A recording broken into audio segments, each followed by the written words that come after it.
Evening, bienvenue tout le monde. Welcome to our council meeting of Monday, August the 14th, 2023. We have with us today Councillor Lior Azarad, Councillor Andy Schuster, Councillor Oren Sabag, Councillor Mitch Kajavsky, Councillor Gita Burku, Councillor Stephen Erdely, Councillor Mike Cohen, and we also have our city manager, Jonathan Schechter.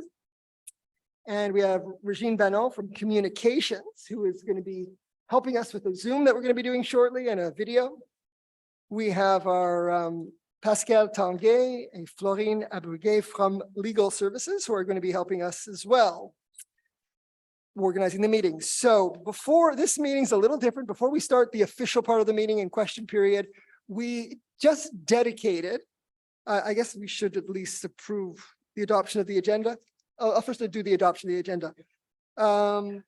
Yeah. Councillor Cohen, would you move the adoption of the agenda?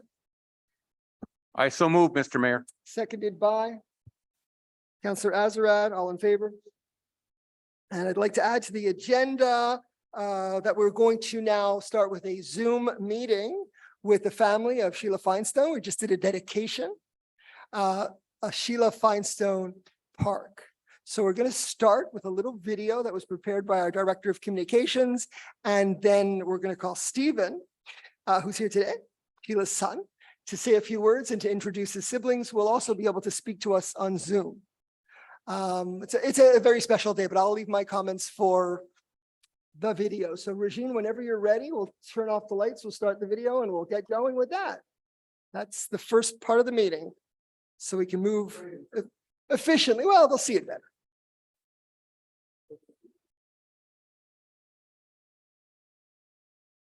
Yeah, just give me one sec. Okay. Sorry, my apologies.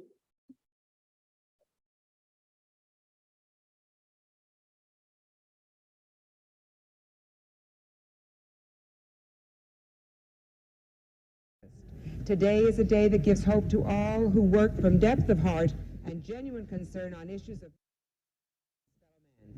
Today is a lesson learned about respect for conviction, personal strength of courage, ability to cope with intolerance when one's firm belief is the right to freely practice one's religion and the right to rejoin one's family wherever they may live is not respected. Today is a day of celebration as we witness an end to injustice with the release of Russian internment of Anatoly Sharansky. We rejoice as he crossed to freedom, rejoining his wife, Avital. Sheila Finestone was first elected in 1984 as a member of Parliament for the Liberal Party for the Mount Royal riding, a riding she would hold for more than a decade.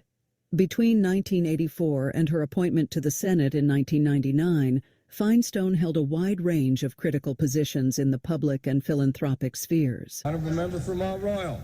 The parliamentary committee, Mr. Speaker, that the minister has just referred to In the 1990s, Finestone was appointed as Secretary of State for Multiculturalism and the Status of Women. She served as president of the Canadian Interparliamentary Union and was active in promoting human rights and women's rights.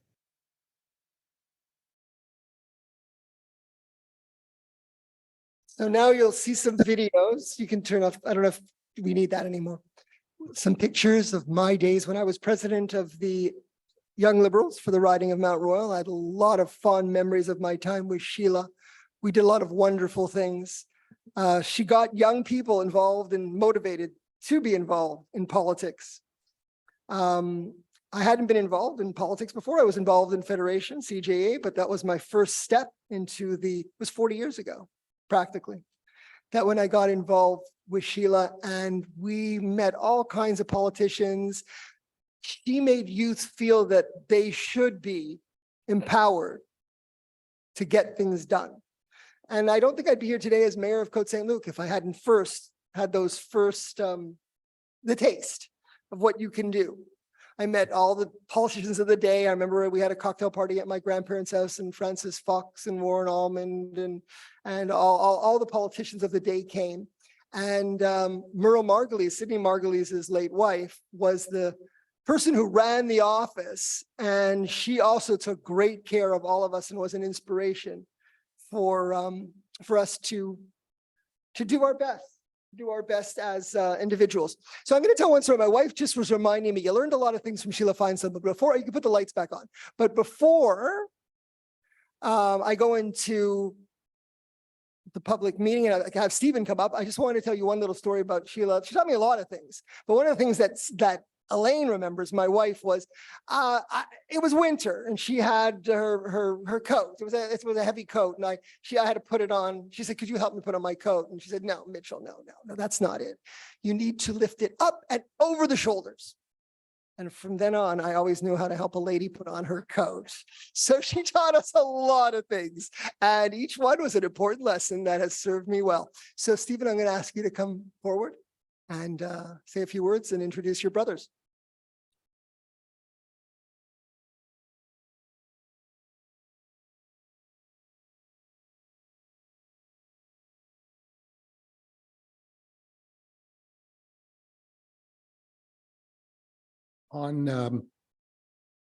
Thank you, everybody. I know this is probably a surprise. So on Zoom, we have my brother Peter, my elder brother Peter, my elder brother David Feinstone, and my sister Heather Feinstone, who is my brother Max's wife. And if they would, can they speak if they would like? Yep. After me, okay.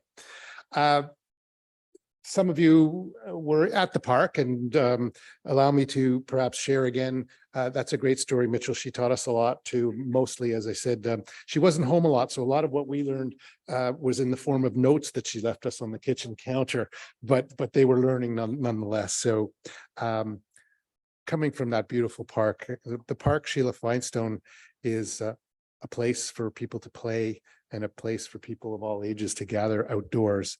And so I want to thank Councillor Cohen in particular and Mayor Brownstein for what you did.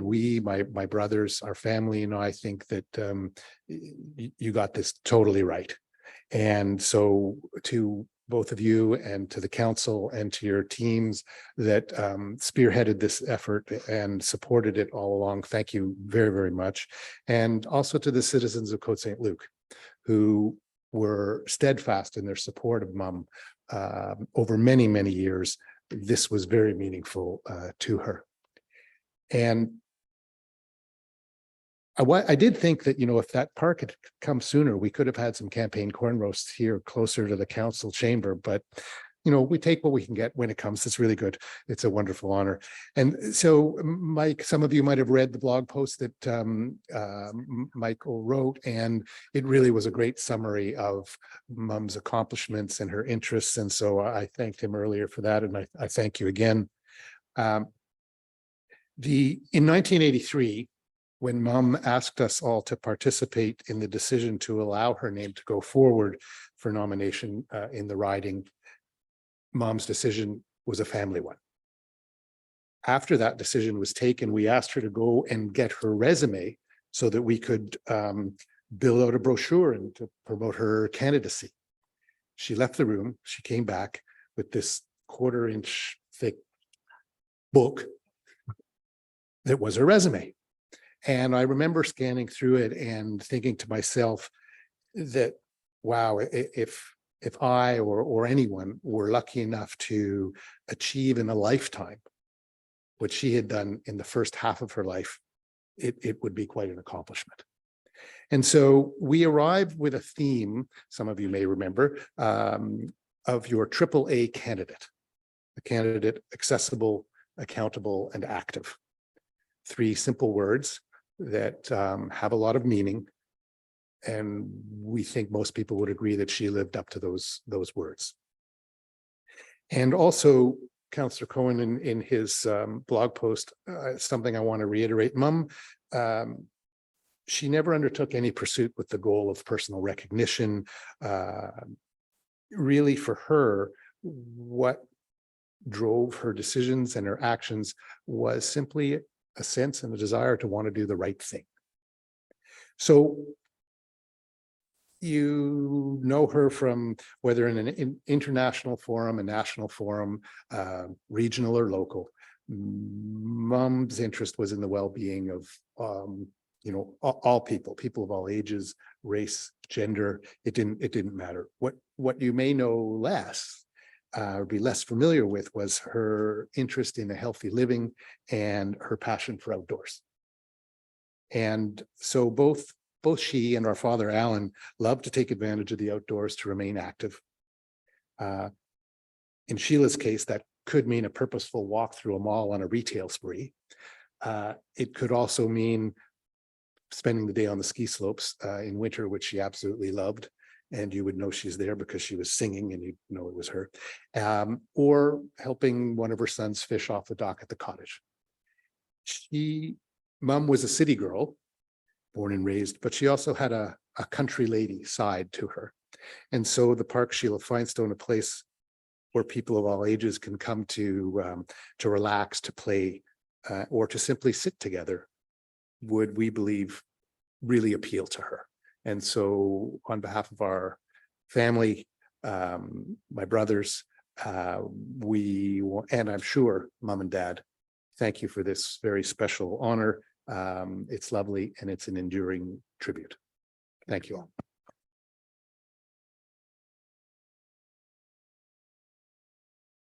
So whoever wishes to go next, can unmute yourself? They may not have known that they were going to speak. If but they wish to can if speak. you'd like. If they We're wish to afraid. speak, just then mute yourself. I'm up. Peter? Yeah, I don't know if you can hear me. I just, We hear you wanna- loud and clear. thank you. I just, I want to reiterate what my brother Stephen has said. He's covered it. I want to add, my voice to the thank you to Mayor Brownstein, Councillor Cohen, to the whole council, to your team, for thinking about this and remembering my mother. I think for me, one of the greatest recognitions that a politician can have is that more than a decade after they've left the scene, someone remembers that they existed. And so that's a huge tribute. And for that, I want to thank you. Just finally, Mother would be enormously pleased with this, as Stephen said. And I want to say that she would also want to share the honor with you, her constituents, because you came first for her in everything she did every day she served in Ottawa. And so a special thank you from me and the family. Thank you. Heather, do you want to add anything?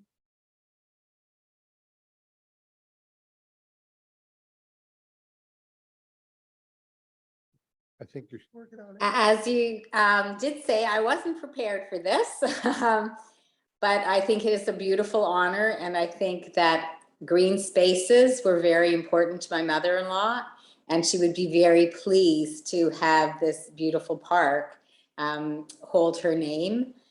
And I think it was an honor to be a part of her family, as it was an honor for all of you to be a part of her world. Thank you. I want to recognize that sitting beside my brother Peter is our sister Deborah.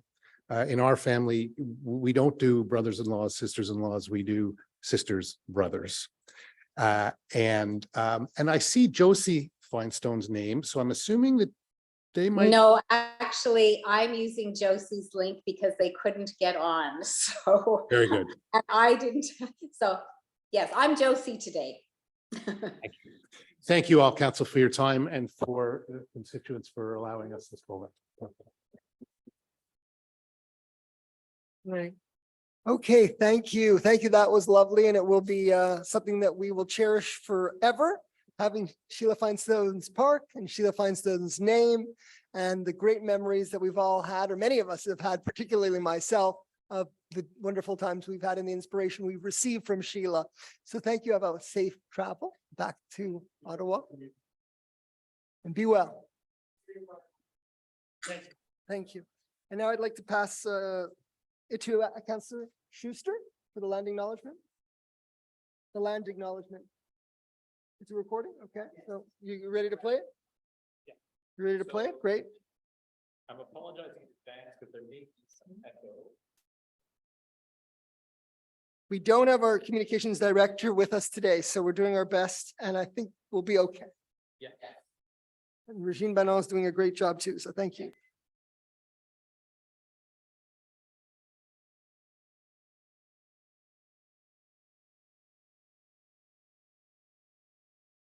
Justice, devoir du souvenir, liberté culturelle et inclusion sont des valeurs chères à la ville de Côte Saint-Luc. Nombre de nos résidents et leurs descendants ont construit leur vie ici, après avoir fui des situations difficiles ailleurs. Le Canada a été leur refuge, mais pour les peuples et les communautés autochtones, les politiques gouvernementales au Canada ont créé des injustices. L'île de Montréal, où nous sommes réunis aujourd'hui, porte un nom beaucoup plus ancien, Tiohtià:ke.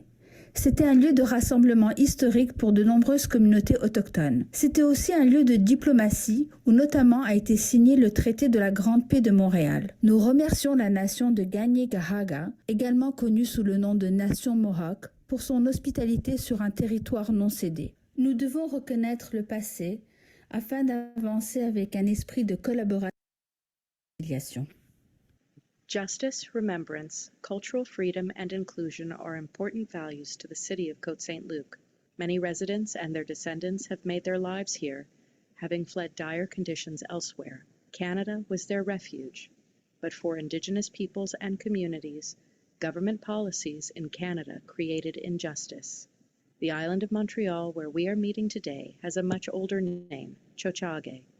It was a historic gathering place for many Indigenous communities. It was also the site of diplomacy, including the Great Peace of Montreal. We thank the Kanien'kehá:ka Nation, also known as the Mohawk Nation, for their hospitality on unceded territory. We must acknowledge the past so that we can move forward in a spirit of collaboration and reconciliation.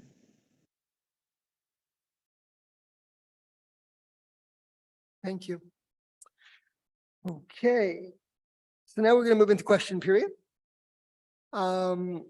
The question period works as follows. Individuals are here, get to ask questions first. You can also ask questions on Zoom, or you could submit a question in writing in advance of our council meetings, and those we do last. I don't believe we have any in writing today, to my knowledge. Have any come in? No. So we're going to do the first in person, and then we'll do any that wish to speak on Zoom. I'd like to do it in some orderly way. My guess from names would be that Stu Ryder, Ben Maitland, Stephen Maitland, and Noah Idovich, okay, are here to speak about the arena schedule, so we can do that first. What I would appreciate is, if possible, having one representative speak for that issue. If you need a follow-up because not enough question was asked or response was received, we'll certainly have another person come up, but let's try to get all of the questions and answers on that issue done as efficiently as we can.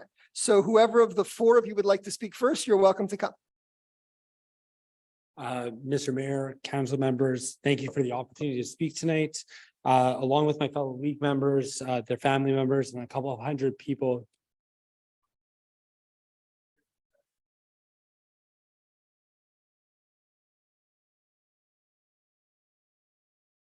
My name is Ben Matlin. I played in the Côte Saint-Luc Hockey League for the past 17 years and run the league for the past 10 years, following in the large footsteps of Joe Ray. The league was started by Joe, Ronnie Yaron, and some community members in 1986, and has played its games at Côte Saint-Luc for the past 37 years since its inception. We have a rich tradition, great relations with the city and its employees, and have partaken in the annual Winter Carnival program for many years, raising thousands of dollars for the Ronald McDonald House. This change in the schedule is very problematic for our league for two main reasons.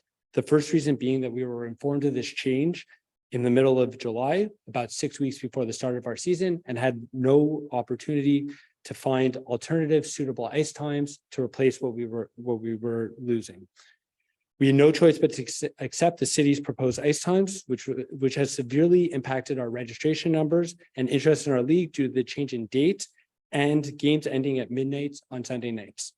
The second reason is that the youth ice time was given to Côte Saint-Luc minor hockey, which doesn't want this ice time due to the demographics of their program. There's a significant portion of minor hockey's player base who are religious Jews and unable to practice or play on Saturday afternoons from 1 to 5 p.m. I spoke directly with the president of Côte Saint-Luc Minor Hockey, who said he doesn't want these times, but took them to make good on hours given to Côte Saint-Luc that Côte Saint-Luc received from Montreal West in 2019 and 2020 when our arena was closed. I'm not sure if Côte Saint-Luc staff was fully aware of their plan during the discussion process, but they definitely have put their head in the sand about this issue now. As a resident taxpayer in the city, I don't feel this is a proper allocation of Côte Saint-Luc resources. Although our league may not be 100% Côte Saint-Luc residents, our concentration of residents is certainly higher than the amount of residents in Montreal West and Hampstead. On Friday last week, the city posted an update regarding the rescheduling process on their Facebook page. Based on the hours allocated and number of participants and residents, it's clear that there were better solutions for Côte Saint-Luc Minor Hockey's need for more ice time, besides moving the times of our league, especially since we ended up taking minor hockey's time. For example, time could have been taken from figure skating, which is currently utilizing 18 hours of ice time, and have 30 residents, the same number as our league, with 50% overall residency percentage in their program, which isn't far off from our percentage. I'm not asking for more ice time. I'm simply here to ask for a return of our ice time for the upcoming season. Thank you.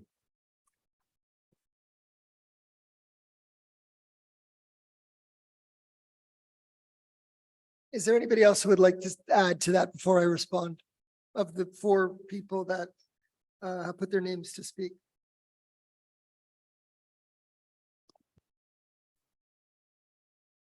Mr. Mayor and City Council, thank you for letting me speak today. My name is Stu Ryder, and I'm born and raised in Côte Saint-Luc. As a 3rd-generation Côte Saint-Lucer, there's nowhere else I would rather choose to live. And as of last month, I've now purchased 3 homes in the city. I've played youth hockey for the last 18 years, from a high school graduate to a father of 2. To an outsider, I get why moving the youth ice time was a no-brainer. It probably seemed like there would be minimal impact, but in fact, youth hockey isn't just a bunch of 18 to 35-year-olds playing hockey, it's a community where hockey players don't just play and leave, but stick around for the entire ice time to watch and catch up with friends and everybody around. Where adults making big life decisions can decide whether Côte Saint-Luc is the right place to live. Where grandparents and parents can continue to watch their kids playing hockey. Where girlfriends turn to wives and then mothers. For the last 20+ years, Côte Saint-Luc youth hockey has played on Saturday afternoons. Come into the arena and you'll often see 4 generations watching hockey and hanging out. There's been no greater feeling for me than to integrate my family into this community. On our way to school in the summer, my 3.5-year-old drives by the arena waving by and saying, "See you soon, see you in the fall." It's a family activity, and this decision impacts an entire community. Not just 70 hockey players. How do you tell a 3.5-year-old 6 weeks before the season starts that she can't watch her daddy play this season and she won't get to spend the winter with all of her new friends she made throughout the last 2? Côte Saint-Luc thrives when it comes to the services offered to its citizens. That's why I felt it was imperative to grow my family here. But now we're being told that our ice time doesn't matter, and because we're adults, we just have to deal with it. I know there was a better way to understand the impact. I'm asking the council to find a better solution to make this schedule change work. Why should non-residents get the ice time that decades of Côte Saint-Lucers have enjoyed and built a community around? Thank you.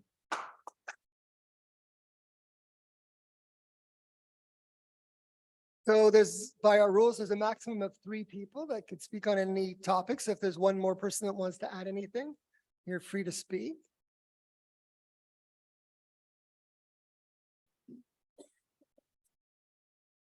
Mr. Mayor, esteemed councilors, my name is Noah Idovich, and I'm a recent Côte Saint-Luc resident. I moved here over the summer.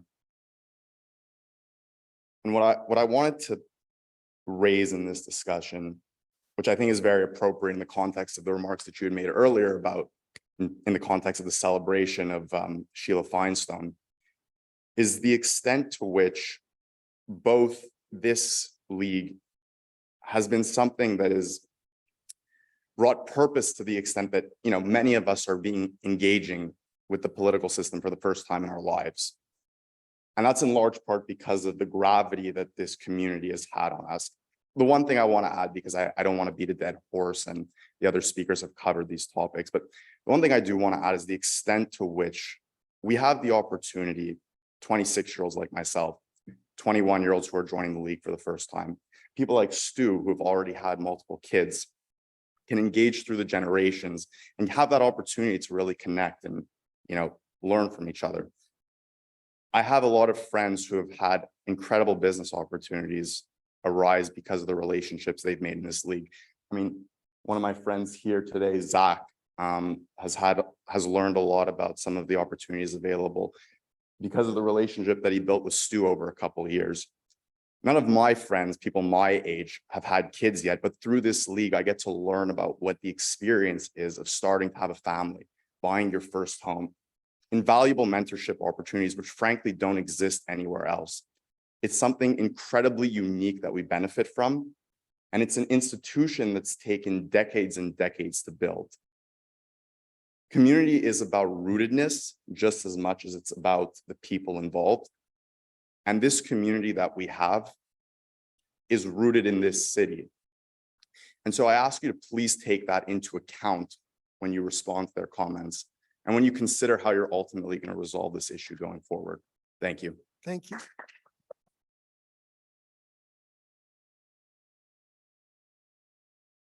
Listen, we value the league. We value all the leagues and all the programs that use our arena. Wish we had more than one arena, but we're fortunate to have a great arena and a great refrigerated ice surface, and we try to do our best, and an aquatic and community center and a lot of other facilities, and we try to do our best to please all the residents of Côte Saint-Luc and all the programs that we do. Now, I'm not an expert on it. I'm not going to pretend to be. I know that our staff spent countless hours interviewing people, meeting with organizations, coming back.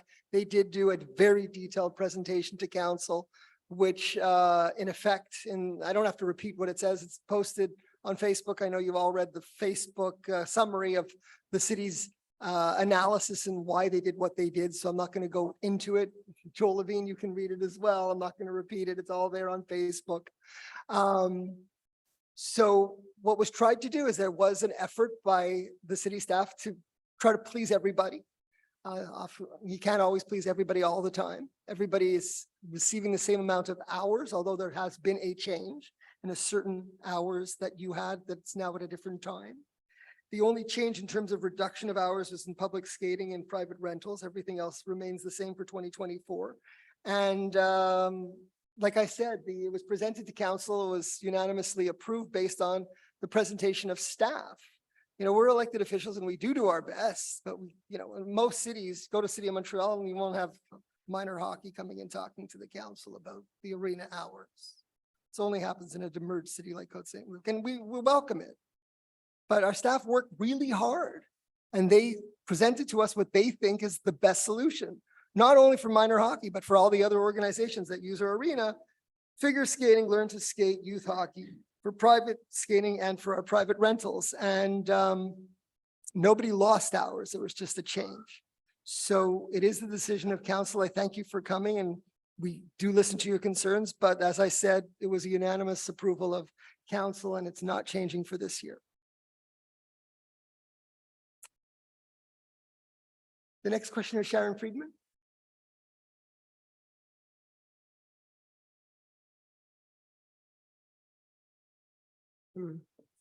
Good evening, everybody. Again, I'm here because I find it hard to believe that the developers who bought the Carey Square came without some assurances from council of what they were planning to do with the area. Because all along you keep telling me you have no plans, there's no plans. Again, I'm wondering what promises did council give to this developer of what he'd be able to build there? I have a petition, which is part of a petition, that of course, as you know, we don't want the high risers. That's just part. I'm not schlepping the whole thing right now. So, and Hampstead is prepared to support it as well. He says, I'll block the roads off if this happens, because it's just so bad now. I can't imagine even another building going up there. So, of course, I want that piazza that was promised with a coffee shop and tables and chairs. So we can't handle it anymore. We'd like to know what your plans, what you promised them, and when are we getting the Cavendish extension? Because as you saw during the flood, we were all closed in here. Right, I'll let Councilor Burko talk about our efforts for cabinet extension if you wish. It's on the agenda tonight, so you can. And there is a petition. It's on the agenda tonight, one item that will, but she could speak to it during question period since you asked about Cavendish extension. And The DeCarry Square again. but at the Carry Square, nobody made any promises about anything. There's no promises. We have, there's proposals and we'll see what happens, but we're not at the stage where we've approved anything. But But what have they proposed? Like, what are you agreeing to? Well, we can talk about that too, since it's your portfolio. There's presentations that we've received. Sharon, hi. Hi. So far, we haven't agreed to any proposals. We haven't made any promises, as you are suggesting. What we do know is that we have to look at the redevelopment of the three malls, Cavendish Mall, the DeCarry Square, and the Côte Saint-Luc Shopping Center. Okay? Because shopping malls are no longer viable in the present state. And all malls are undergoing redevelopment, and it's only normal. And so in our master plan, you attended all the consultations. We are making proposals on densification. Clearly, there has to be some densification because these parking lots are not viable for the future. And we have to look at other modes of transit. So that's where we're going. That's the direction we're going in. And we've stated it multiple times. There's a master plan consultation. There was a consultation. We're now in the master plan process. We're going to draft it, and then there's going to be another consultation. So you will be fully consulted as you have been so far. And what about Cavendish? Well, okay, Cavendish is a different story. In March 2022, the City of Montreal filed a notice of project at the Bureau d'Audience Publique de l'Environnement. And at that time, they said that they were going to advance the Cavendish extension by respecting a certain calendar. And on the calendar, the next thing they need to do is the environmental studies. So the environmental studies were supposed to be done this year. Since May, they've put the project on pause. So tonight I am proposing a resolution there in order to get the project back on track, because we clearly need this project to go forward. And also there will be a resolution at the Agglomeration Council meeting on August 24th. Mayor Brownstein will be in attendance there. It's on the agenda. It's already on the agglomeration agenda. We'll see how they react to that. We have to keep pushing, and not only the council, the residents and all those concerned have to keep pushing and demanding that this Cavendish extension project be advanced. That's the only way to go. Okay. Thank you. Because the Carry was a parking lot, unusually was never busy on a Saturday.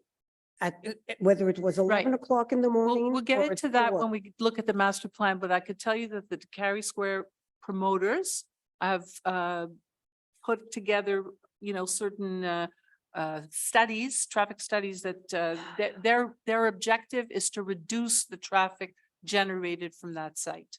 And I think we should hold them to it, and they can prove it. Anyway, we'll get to it in a minute. Okay. Anything else, It's Councilor not, Spag? Go sorry, ahead. just to correct what Councilor Burku said, it's not the traffic that's generated they're trying to reduce, it's what they are going to contribute that they're trying to reduce. They're not going to reduce traffic that's already there. Whatever they're going to contribute, they're reducing that by said 50% in their study. So I just wanted to correct that. What the site is contributing to the traffic. Okay. Okay. That's on. Roby Shulman.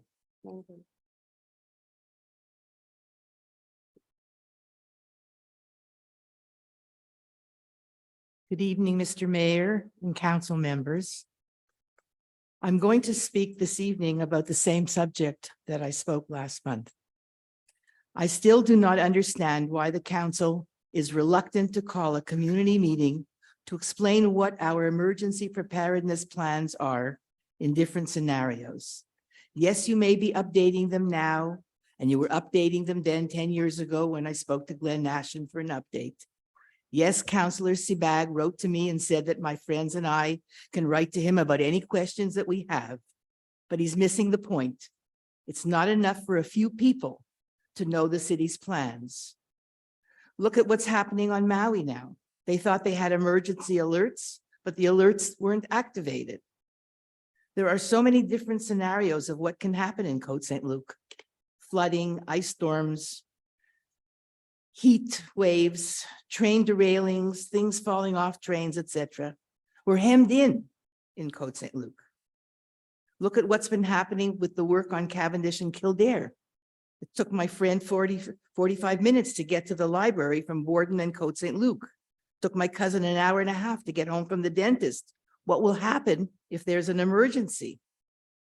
People are talking since the article in the Suburban about my question last month. People are worried. They want to know the city's plans. Your plans may not be complete. You may still be working on them from 10 years ago until now. We will accept whatever you have completed. So I ask the council once again, will you call a community meeting as soon as possible to give your constituents all the necessary information on our different types of emergency preparedness? You speak in a minute, Councillor Sabac. You can speak as well. I don't think a community meeting is necessarily what's needed, although I understand what you're getting at. And we have a great director of communications and we have great plans. And if we're not communicating them well enough, we should. And I will be speaking to Darryl Levine about what we can do better. But yeah, that nothing has to be hidden, but it has to be publicized and people should know everything that we have planned. You could have a meeting and a few people will show up, but more importantly, it should be accessible on our website and it should be accessible that people know what we do. And we do have a lot of information to share. If we're not sharing it well enough, we should share it better. Councillor Sabac and then Councillor Erdely. Thank you, Mr. Mayor. Mrs. Schulman, I want to, first of all, reiterate the fact that the safety and well-being of our residents is our #1 priority, whether it's with our VCOPs, with our public safety and our 24-hour EMS response. Things are going to happen in a city. There's no question about it. We've seen it last month, almost a month to the day, with the flash flooding. These are things that happen, and the coordination that we had was impeccable between the VCOPs, public safety, fire stations, police, our public safety agents as well, coordinating the, which was, interesting because it was people coming back into the city, not actually exiting. Needless to say, the coordination is there. The emergency preparedness plan is also there. It's the law. We have to have one, and we are updating it regularly. I've already spoken to Director Chateauvert. He is preparing some sort of larger plan for an information session, but that's going to take some time for him to put it together. Once we do have something put together, we'll surely communicate that to the city residents and see how we're going to go about it. One thing I want to make very clear to you, Mrs. Schulman, is that we have everything that it takes to make sure that when an event occurs, that we are fully ready and fully prepared to respond accordingly. And that you should be able to sleep on your 2 ears, as they say in French. Thank you, Mr. Mayor. Thank you. Okay, go ahead, Steve. Thank you. Councillor Erdely. Yeah, thank you, Mr. Mayor. I'll just add to Councillor Sabag's point. First, I'll share my screen. So just to, actually, I'll scroll to the top.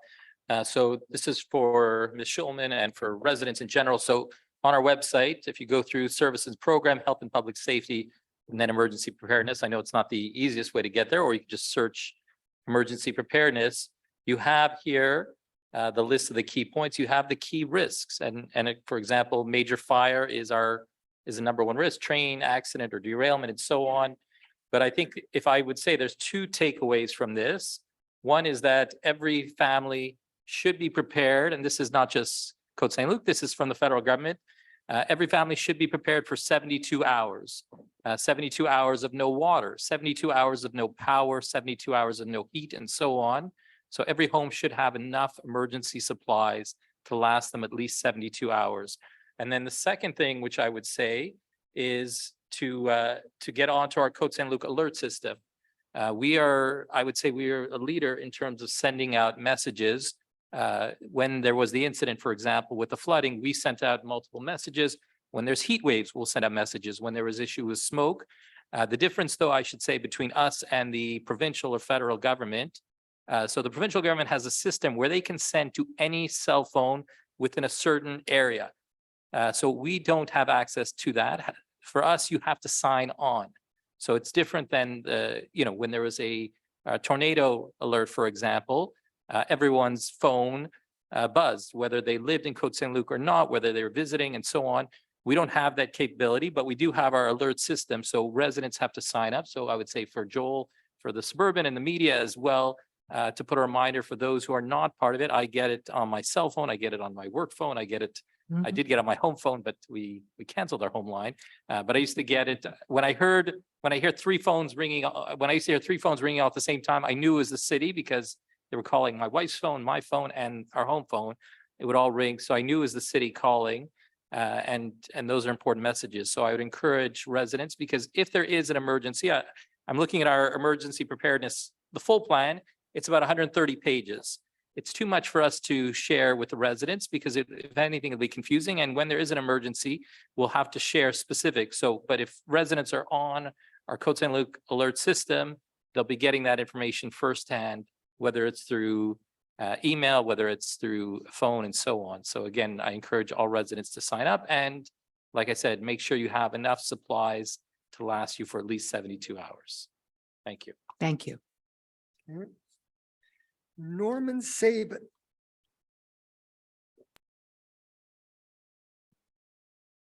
Good evening.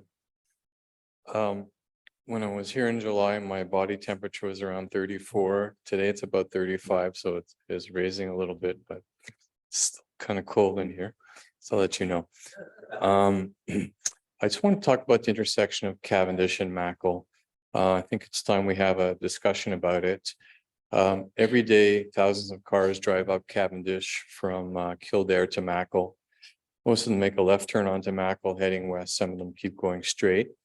And every day drivers drive from north of Mackle heading south. So people that live in the Collins area, they drive from Mackle down to Kildare. So what's the problem? The problem is when drivers get to Mackle and they want to make a left turn, they can only make a left turn when they get the left turn arrow. And that's about 30 seconds of time. And they have to wait for the Cavendish heading south on the traffic heading south on Cavendish to get their red light, and then they get their left turn. I've noticed personally, I'm sure a lot of people have noticed too, that when they're waiting for their left turn, there's nobody heading south on Cavendish. So they wait for 30 seconds or so, pretty much for nothing. And, it's not good for the environment and it's not good for traffic flow.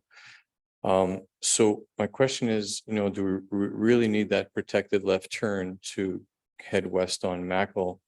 Why can't we let, Cavendish North and Cavendish South have a green at the same time? There's not a lot of traffic heading south on Cavendish, and I don't think there's really a big risk there to let the Cavendish North and South go against each other.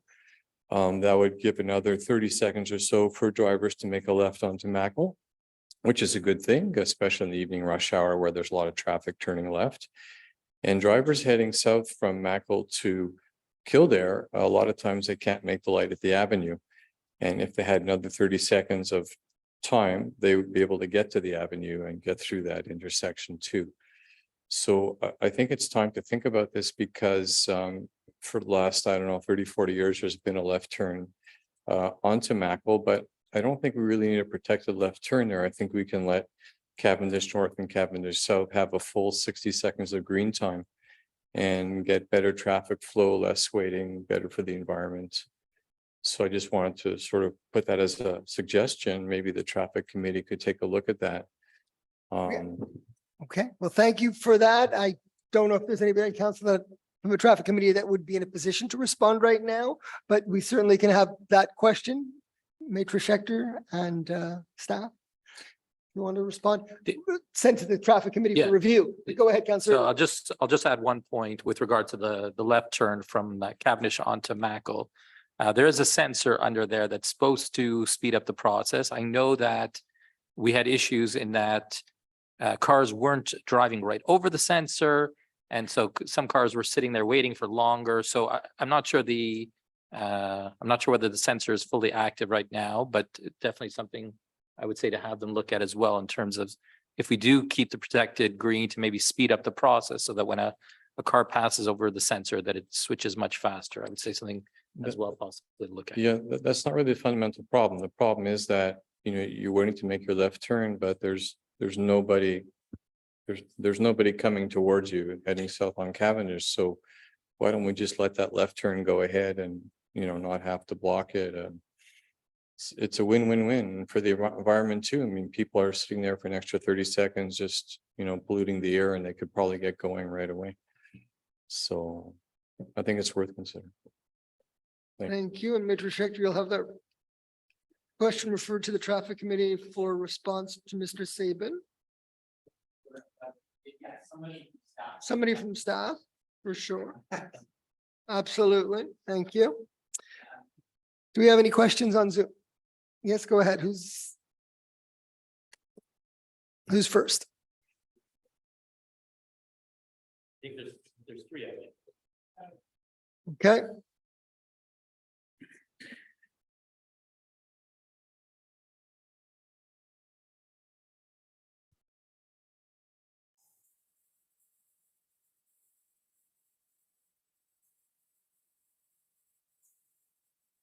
Okay. Wayne, you can unmute yourself. Wayne, you can mute yourself. Yeah, thank you. You hear me? I'm ready. It's ready for me now? Yeah, go ahead. Okay, I got two quick questions. I live on Sunnybrook, just opposite the old Mountain View High School. And I note that leaf blowers are back again. And this morning, for example, they do 2 or more at a time. To start early in the morning, they seem to go on and on forever. I didn't time them, maybe I should have, but it's the most annoying sound ever, much worse than lawnmowers. I note that one community, I think it's NDG, mandate only electric leaf blowers. So that would be my question, or something like that. Can something further be done about leaf blowers? Probably one of the most useless inventions ever. My second question has to do with living on Sunnybrook. I often go many times, sometimes many times a week from between me and the Côte Saint-Luc shopping center. Invariably, there are traffic cones, and for one reason or another, over and over. So we go through the traffic cones in the Côte Saint-Luc, we wander the tracks there up to the shopping center. And then I see, okay, they're done. Fine, we can go. And a few days later, they're back again for some reason or other. This goes on and on and on, seem to be endlessly. I recognize there are probably different types of work to be done, such as sewers and electricity and paving. Is there any way to coordinate some of these things so that we can get some similar things done to get, at the same time, just to reduce the number of times that there's traffic cones on Côte Saint-Luc between me and the Côte Saint-Luc shopping center? Thank you. Anybody want to answer that? Go ahead. We do try to coordinate. So first, thank you, Mr. Mayor. I'll answer, and thank you for your questions, Wayne. With regard to leaf blowers, so just to clarify, leaf blowers are banned during certain periods. So if they are using a leaf blower right now, it's still banned. So that's something I would say public security should be dealing with. I know that I know firsthand public security has given out warnings, and they've given out some fines already. So I would say that's something definitely we should take note of. In terms of the traffic cones, I have to admit, and I know on Sunnybrook, I think they just finished the work on your street, although the pylons, I believe, are still there. So at least as of when I last saw yesterday. So we're going to try to get those on the block of Sunnybrook between Côte Saint-Luc Road and Westover, because the work in terms of the pipes just concluded. What you're talking about, I know, is and I saw that as well on Côte Saint-Luc Road, on I guess it's the eastbound lane, the Montreal side. There've been some pylons there. That work is actually being done by the city of Montreal. So Côte Saint-Luc Road at that portion, from Robert Burns east, part of it, half of it is in Côte Saint-Luc, half of it is in Montreal. So what I would say, and this is sort of a pet peeve of mine, we don't always coordinate that well with Montreal. And I'll just mention one incident really briefly. A few weeks ago, there was a point where we lost water for a large percentage of the city, including all of District 4. Actually, it knocked out water from Montreal West, and it actually lowered pressure for most of the city of Côte Saint-Luc, including, I think, even City Hall, Cavendish Mall, and so on. There was a tremendous decrease in pressure. And that was actually because of work done in Montreal on Côte Saint-Luc's pipes, where they were a bit, I don't know, flippant, if I could say that, about what they were doing. So all that to say, definitely, I would say more work needs to be done to coordinate between us and Montreal. I know our city manager has spoken to Montreal regarding the incident where they cut off our water. And I think we've sent some bills as well for the costs. So we're trying to go after them. We're trying to go after them for a few points, but all that to say, definitely, we're going to work to coordinate a bit better between us and Montreal. Thank you. Okay, thank you. Next question. May, please, you can unmute yourself. Hi. Hello, can you hear me? Yes. Yes, I have a quick question regarding to the show. Well, for the past 3 years, we've seen that lots of residential homes, like Rabbi, they're using their residential home as a location for the prayers to do their praise, religious activities. But is there any updates about that after post-COVID, that for this kind of activities that to be actually exercised in the proper synagogue? Yeah, what's your address? I'm sorry. I No, have a little bit of whatever. problem with my. I have a little problem with my voice. No problem. Whenever somebody's supposed to ask a question, you're supposed to give your name and address. What's your address? My address is on mailing. Mailing. Okay. Progress.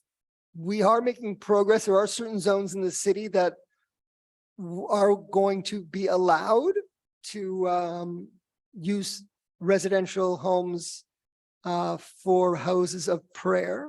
They're limited to the zones where the neighbors have not found the issue to be difficult. But for the most part, we're limiting where residential homes can have houses of worship. And that we're having a consultation. What's the date for the consultation? September 6th is a consultation if you want to attend, which deals exactly with that issue. September the 6th, right here in the council chamber. Is there another question? Yeah. Mr. Oberman, you can unmute yourself. Hi, good evening. I'm back again for the third or fourth time to complain about the parking, overnight parking on Abraham de Sola. With the help of Mr. Seabag, he put me over to somebody from the city. He called me, set it up, had a nice conversation. I try to call him back for 7 business days. I send an email, no response. I get up in the morning very early. There's an average of anywhere from 4 to 7 overnight parking in front of the majestic apartment building. There's a constant flow of traffic. It's like a hotel. It's the only way I could describe it. Constant going. And the days that they clean the street, nobody moves their car in Abraham de Sola facing our condominium. How long does it take for the bureaucrats to say, hey, you can't park, you're going to get a ticket? Until you start giving tickets, they laugh. One guy even has a commercial truck that he has no signage on it and was parking overnight, but I see now he moved it back into the Majestic parking lot. This is a residential area. It's not a commercial area for a part-time hotel, and that's the word I'm using. I would like a response. When are you going to fix it? 3 months? It's enough. I'm tired of waiting, and so are a lot of the people in this complex. Thank you. Okay, Councillor Sabac.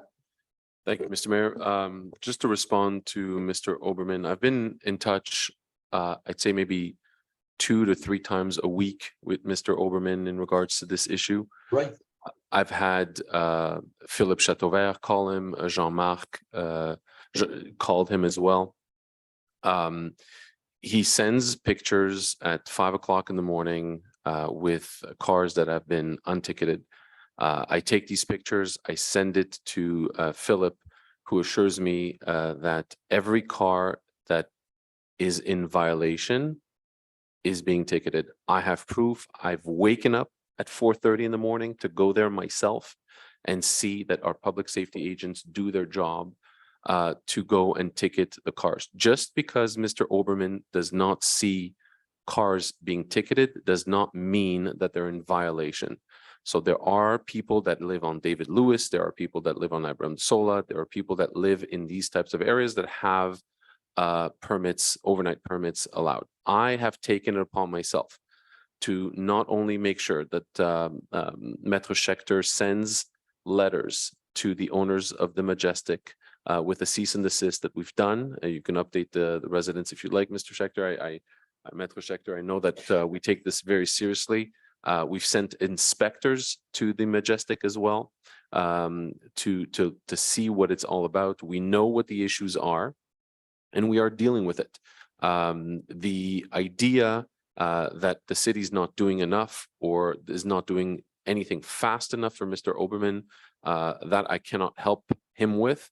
However, I know that we are on that file and making sure that we can do whatever legally we can to halt any illegal operation of the short-term rentals on the Majestic.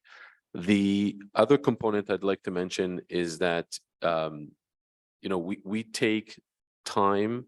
The public safety agents take time to go on every single street and ticket. There's some next to my house that get ticket as well when they're parked overnight.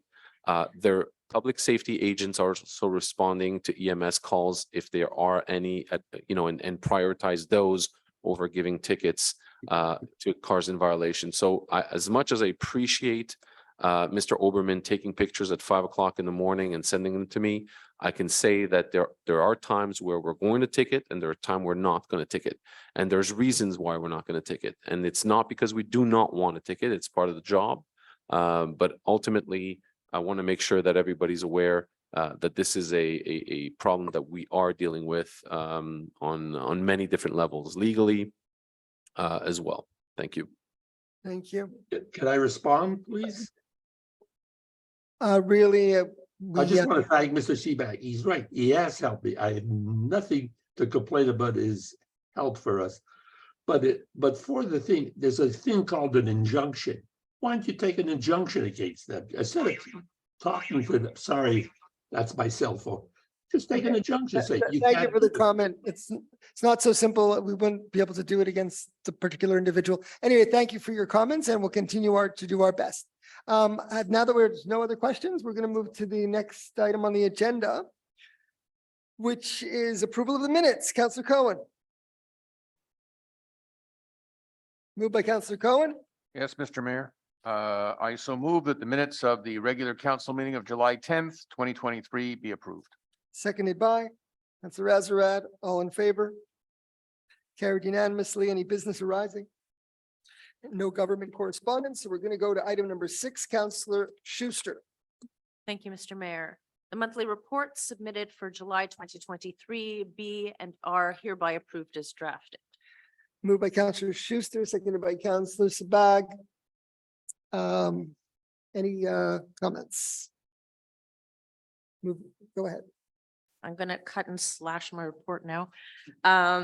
Essentially, things are wrapping up for recreation in the summer in the city, day camp. I'd like to thank all our seasonal staff, our day camp staff, for providing a really great atmosphere for our kids, despite the weather conditions that we've had this summer. I also wanted to announce that Canada Day Take Two is coming August 31st, or as we're calling it, Canada Day in August. You can expect live music and bouncy castles and the long-awaited drone show. So that's Thursday, August 31st from 4 p.m. at Trudeau Park, and that's rain or shine. And we hope it will be sunny, but if not, grab an umbrella. You can find our newly released recreation guide at côtesaintluc.org with more than 70 pages of fun activities for all ages and all abilities. If you want a printed copy, I believe there are some in circulation at our different city buildings. Registration for fall programming begins for residents Tuesday, August 22nd at 8 a.m. and that's a new time, online or at the ACC. Switching focus for a minute for District 8 news. I've been in touch with public security and city management with regards to the many complaints about speeding and noise, dangerous driving around the Cavendish and Mackle area. And I'm happy to report that in the wee hours of the morning on July 19th, Public Safety Director Philip Chateauvert contacted Station 9's night supervisor to request police assistance after some complaints came in. Station 9, the night supervisor went herself to perform an operation and witnessed the dangerous driving of people doing donuts in the Cavendish Mall parking lot. And numerous tickets were issued to these dangerous drivers. And since then, the complaints and reports of dangerous driving have been very quiet. I'm not aware of any recent reports of dangerous driving since that police operation. So fingers crossed that, things will continue to go well. And I just want to let residents know that if anybody witnesses any dangerous driving, that they should call 911 to report it. And like I said, at the last council meeting, it's not necessarily the case that police will come right away, but the police need our data to know when and where these things are happening so that operations like these can be in effect in the future. Thank you. Thank you. Councillor Sabac. Thank you, Mr. Mayor. Just to piggyback on what Councillor Schuster said, if you see dangerous driving, do call 911. Don't go on Facebook and post that you think that something should be done. It's more important to catch the people doing this in the act. Okay. On the public safety side, close to 2,000 calls received from our dispatch unit this month. If you do the calculation, that's about close to 70 calls a day. A lot of these happen after hours, and we've responded to 240 EMS calls out of these. Close to 3,000 calls. 100% of the coverage by our EMS volunteers was done last month, which is a great representation of the dedication that our EMS volunteers have. And just to highlight a few of these volunteers, 21-year anniversary for Clifford Jordan, Han Yao, 15 years, Chama Shakri, 7 years, and Peter Gersh, 7 years as well. Very short summary on, I mentioned that during a response to a resident's comment for the flash floods. I think we can all agree that coordination is key during this time. And I want to thank all the VCOPs, the public safety agents, that coordinated with the EMS as well, that used ambulances to block roads and worked hand in hand with the SPVM to try and make sure everybody was safe during these flash floods, which could happen and do happen quite often these days. That's it for me, Mr. Mayor. Thank you. Thank you. Certainly. Thank you, Mr. Mayor. I'll start on the finance side.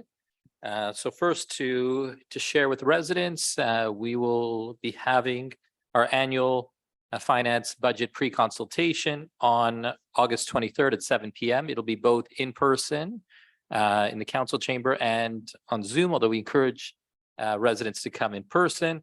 This is something we've done the last few years. Previously, we had presented the budget in December, at which point, even if residents had great questions or comments, it was too late because the budget was approved a few minutes after that presentation. So the purpose of this is to get feedback now from residents when things can still be changed. And also to share a bit more on the financial situation in terms of interest rates, homes being bought or sold, and how it's affecting Côte Saint-Luc right now. So I'll be doing that again on August 23rd at 7 p.m. Just to share a few other numbers on the finance side. We've had 107 water filter rebates so far this year and 522 pet permits. But with regard to the filter rebates, again, these are to filter out lead. So we encourage residents. I know I just actually replaced my lead filter today. So we encourage you to replace your filter if your home may have lead service line.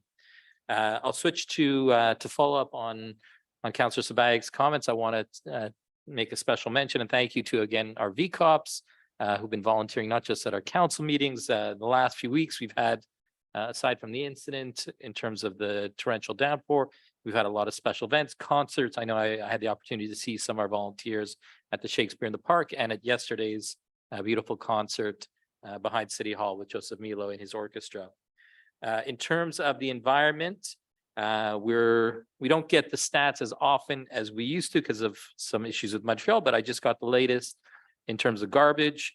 So this is comparing January to April of this year versus last year, and the tonnage of garbage is down 3%. So I'm happy about that.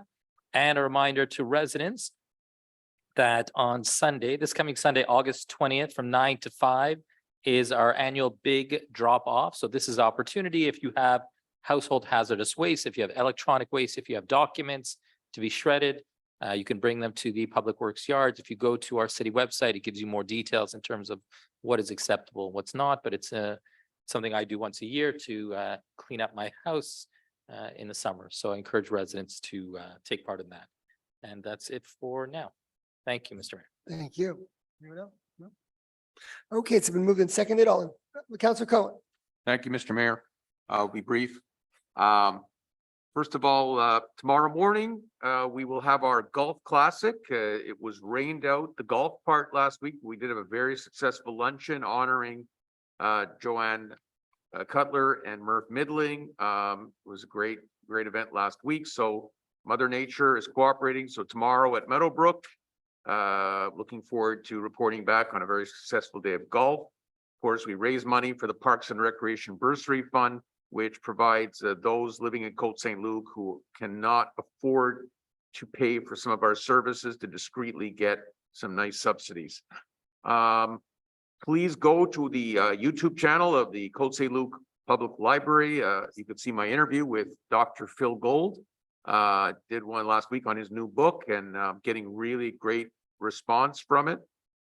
So it was really a pleasure. And Dr. Gold lived in Côte Saint-Luc for a number of years, and he talks very favorably about that. And finally, I'm going to be doing something new this Sunday. I get a lot of comments about Rembrandt Park. And so I've decided that on Sunday morning, I'm going to welcome anyone of my constituents who wants to come to Rembrandt Park and do a walkabout with me and point out the issues of concern.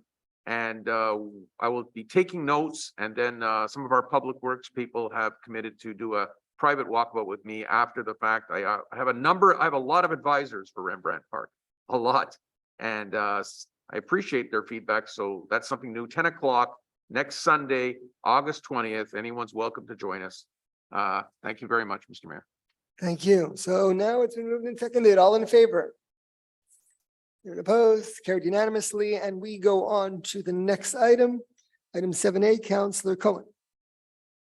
Yes, Mr. Mayor, I'm going to read out the full resolution because it's give people a little bit of background into what we're talking about. So whereas the residents of the city of Côte Saint-Luc value their city as a living environment with accessible services that help make it a community to which they have an enduring sense of loyalty and attachment. Whereas it is expected that with demographic changes, the number of senior residents in Côte Saint-Luc will grow significantly in the years to come, while it is known that many among them wish to remain here. Whereas the city strides that strives to improve the lifestyle of seniors within the community and is therefore interested in being certified as a senior-friendly municipality or municipalité aimée des aînés. Whereas the city has embarked upon a plan to elaborate a policy as well as an action plan that will address the issues seniors face in this community and what local actions can be taken. Whereas this policy shall be drawn up under the auspices of a steering committee, which will conduct a survey, hold interviews, and widespread consultations, benefit from the input of focus groups, and receive expert advice. I so move that the Côte Saint-Luc Council hereby authorize the proposal to initiate the process to become an age-friendly city and to being certified as a senior-friendly municipality or municipalité aimée des aînés. That the city form a steering committee to lead the process of attaining certification as a MADA and to create a municipal age-friendly policy and action plan. That Councillor Sydney Benizri be appointed as chairperson of the steering committee, and that councillor responsible for the seniors dossier, and that Tanya Abramovich, associate city manager, be appointed as representative of the city's administration in the steering committee.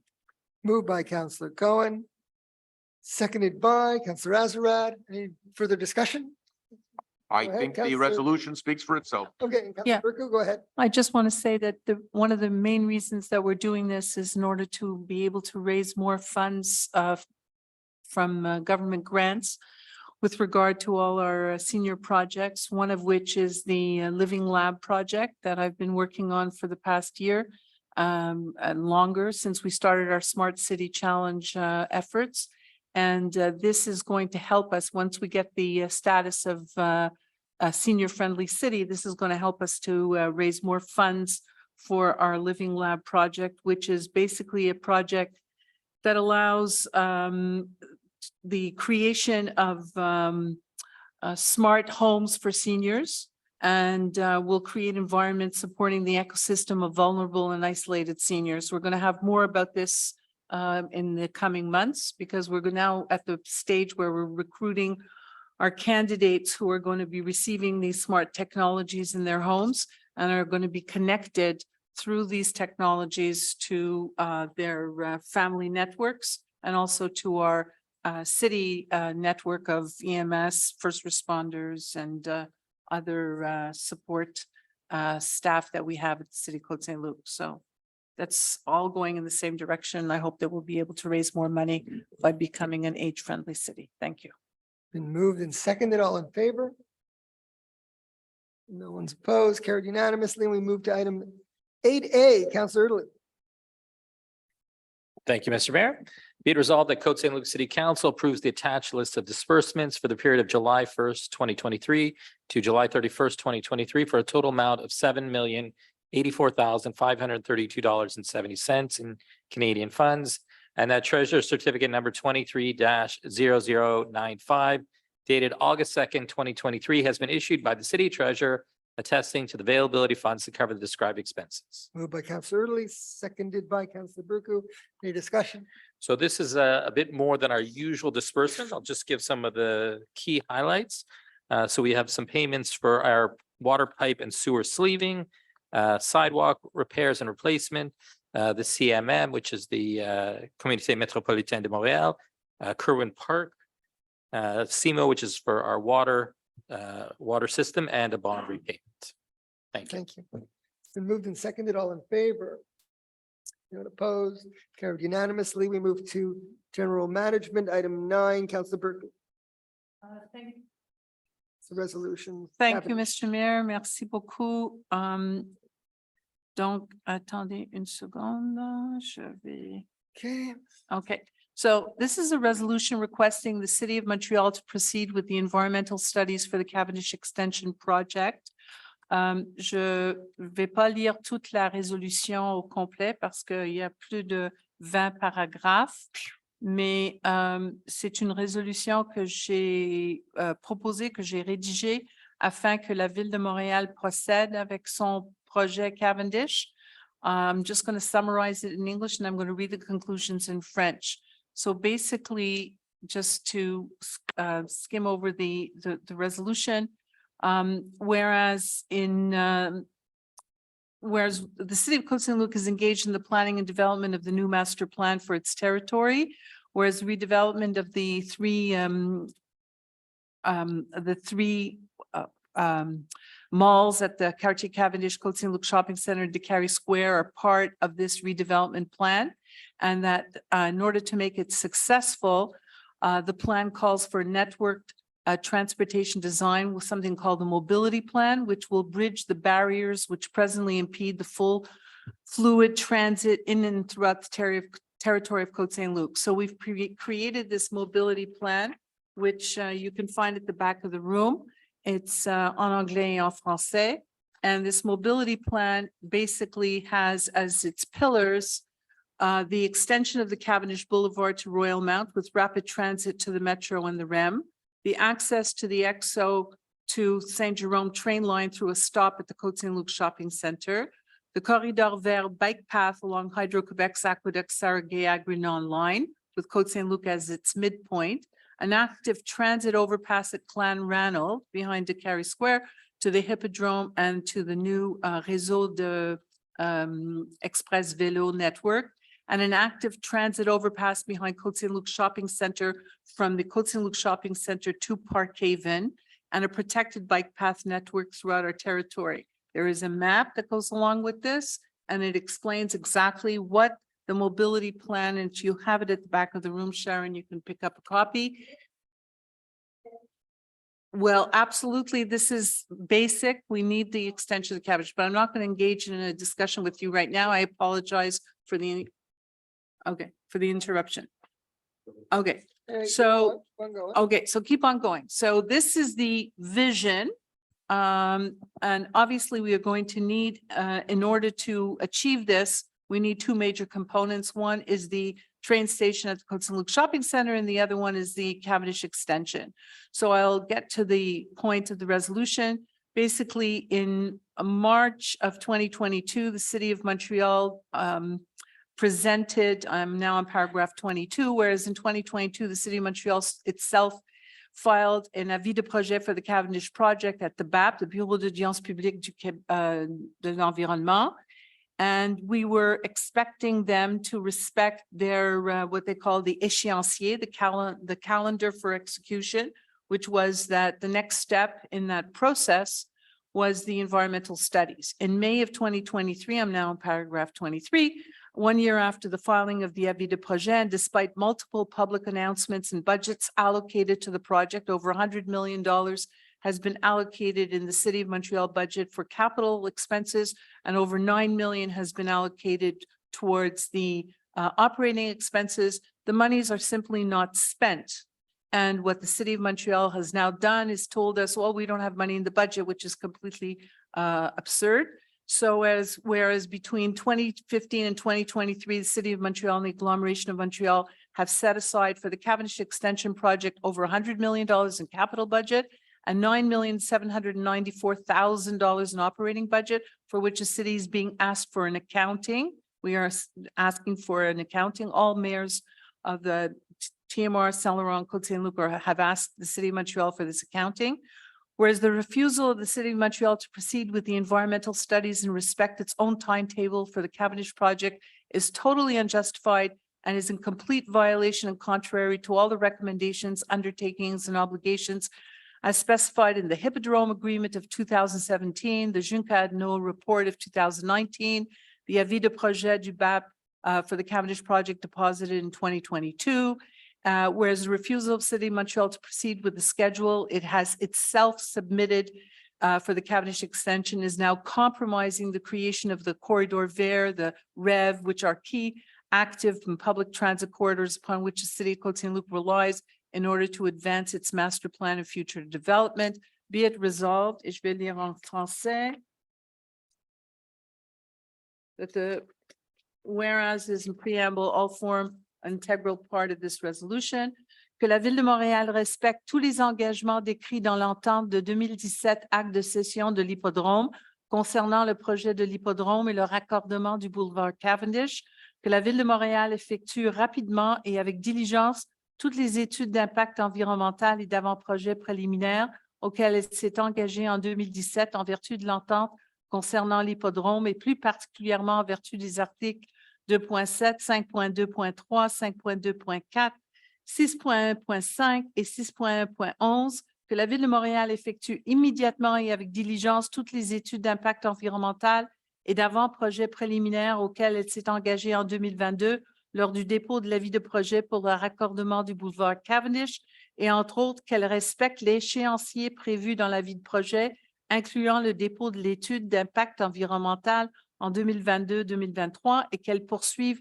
les autres étapes décrites dans le calendrier de réalisation, notamment la tenue conformément à l'article 4.2 de l'avis de projet d'une réunion d'information et de consultation en lien avec l'étude d'impact environnemental, que la Ville de Montréal soumette un relevé des sommes réelles déboursées relativement au projet Cavendish selon les budgets alloués par la Ville et l'agglomération de Montréal depuis 2015 et que ce relevé soit envoyé au gouvernement du Québec, déposé au conseil d'agglomération et envoyé à toutes les villes et tous les arrondissements concernés du secteur NDLS, Namur de la Savane, et que la présente résolution soit transmise à la mairesse de Montréal, au conseil municipal de Montréal, à tous les membres de l'agglomération de Montréal et au ministre de l'Environnement, au ministre responsable de la métropole et de la région de Montréal et au ministre des Finances du Québec et à tous les membres du groupe de travail Gallup.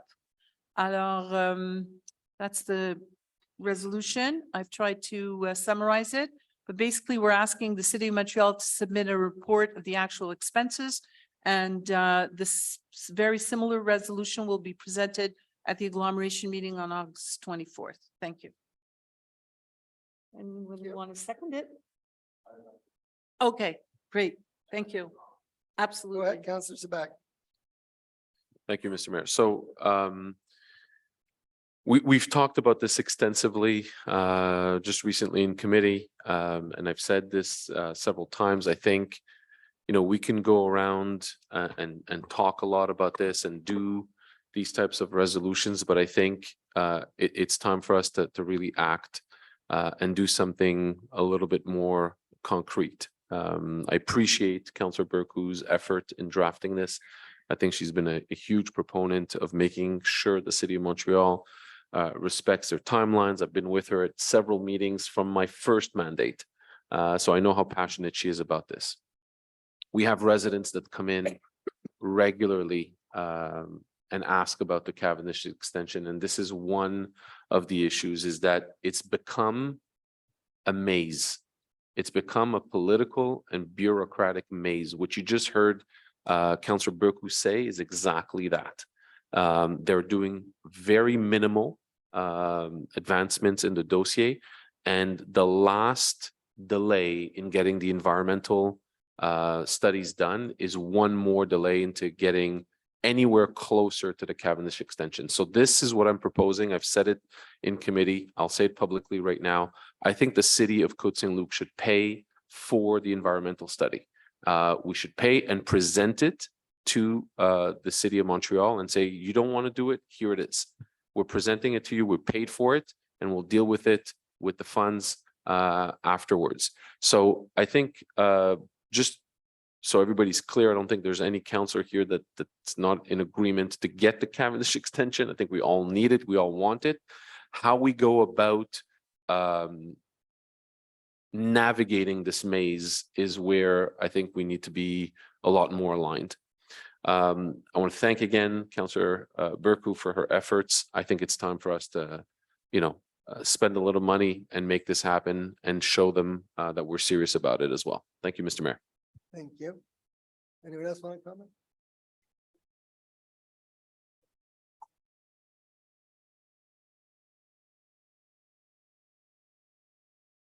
No, no. Okay, no other comments? Okay. The money is in the budget in the City of Montreal with respect to the environmental studies. Not exactly sure of the exact number of the cost, but you want to pull up that number? If I may add, Mr. Mayor. Yeah. Big, big number. Yeah, I mean, if I Big may, number. And it's in their add, budget. I think, you know, I don't disagree with Councillor Sabag. I think we, you know, we have to be willing and to put our money where our mouth is.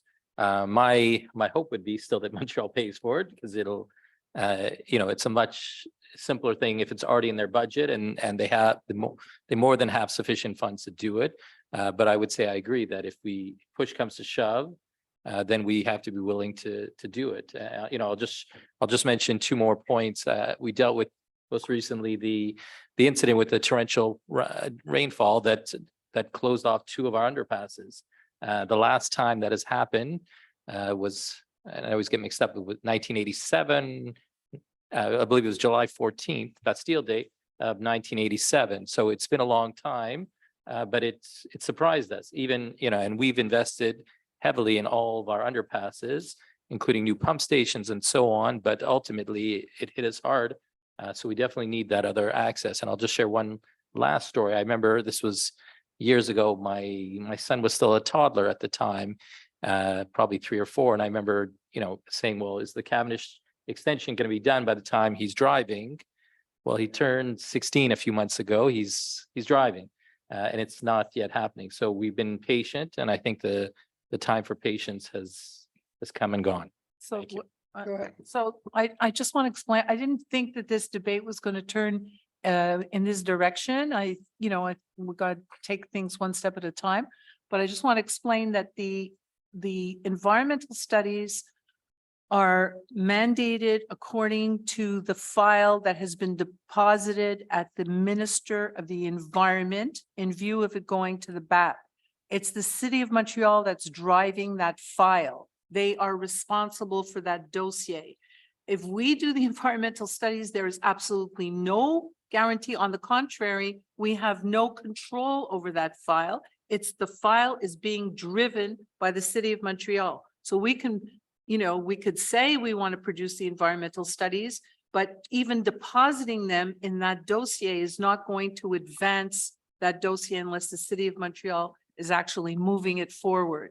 So they need to do it through their Well, basically, in summary, is project and through their budgets. if Councillor Sabag, And they are building the road. It's not the City of Côte Saint-Luc that's going to build the Cavendish extension. It has to come out. I understand, but No, the whole point of the Hippodrome Agreement, let it be very clear. When the government of Quebec granted the City of Montreal the title, they transferred title to the Hippodrome for $1 and one condition. Okay, and that condition was that they had to advance Cavendish, not only advance the environmental studies, but actually build Cavendish. And all the articles that I've read, 2.1, et cetera, when I'm reading out 2.7, 5.2, 5.24, they all are part of the Hippodrome Agreement. And that agreement is very clear that the City of Montreal has to advance Cavendish. It's the Quebec government that is not taking it seriously. It's the Quebec government that is not forcing the City of Montreal to respect the Hippodrome Agreement. And it is the Quebec government that has allowed the City of Montreal now, by the creation of the Gallup Committee, which is a committee in order to accelerate the development of the Hippodrome, to basically bypass their obligations according to the Hippodrome Agreement, which have now practically expired because it's more than 6 years, or it's going to be 6 years in November 2023, since that agreement was signed. So the City of Côte Saint-Luc spending money, which is not in our budget, to create environmental studies is not going to advance that cause. What could advance that cause is the Quebec government. That's why this resolution is going to the Minister of Finance, who's responsible for the Hippodrome Agreement, the Minister of the Metropole, Fitzgibbon, to the Minister of the Environment, who's responsible, Benoit Charette, who's responsible for the BAP. That is where we, in my view, we have to influence and push this agenda, because spending our money on an environmental study without the Quebec government enforcing the Hippodrome Agreement is not going to, okay. it's not going Well, to. no, in a minute though, but Councillor Sabag, I just want to make it clear, if we were able to spend money to create an environmental study that would guarantee that the City of Montreal would do the next step, I'd say yes. But it does absolutely nothing. They'll still, if they don't want to do it, they want to do it. I would be in favor of looking at legal recourses, and I've already mentioned that in committee, to force the city of Montreal and the province, such as mandamus, to respect their agreements and move the file forward. But for us to spend money, they'll just say, okay, you have an environmental agreement, I'll put it in the file. Big deal. So what? Means nothing to me. I'm still not doing anything because that's their attitude. They don't want to do anything. Councillor Sabag. Thank you, Mr. Mayor. So I do not want to debate this, like Councillor Burku said. I agree, it's not a debate at this point.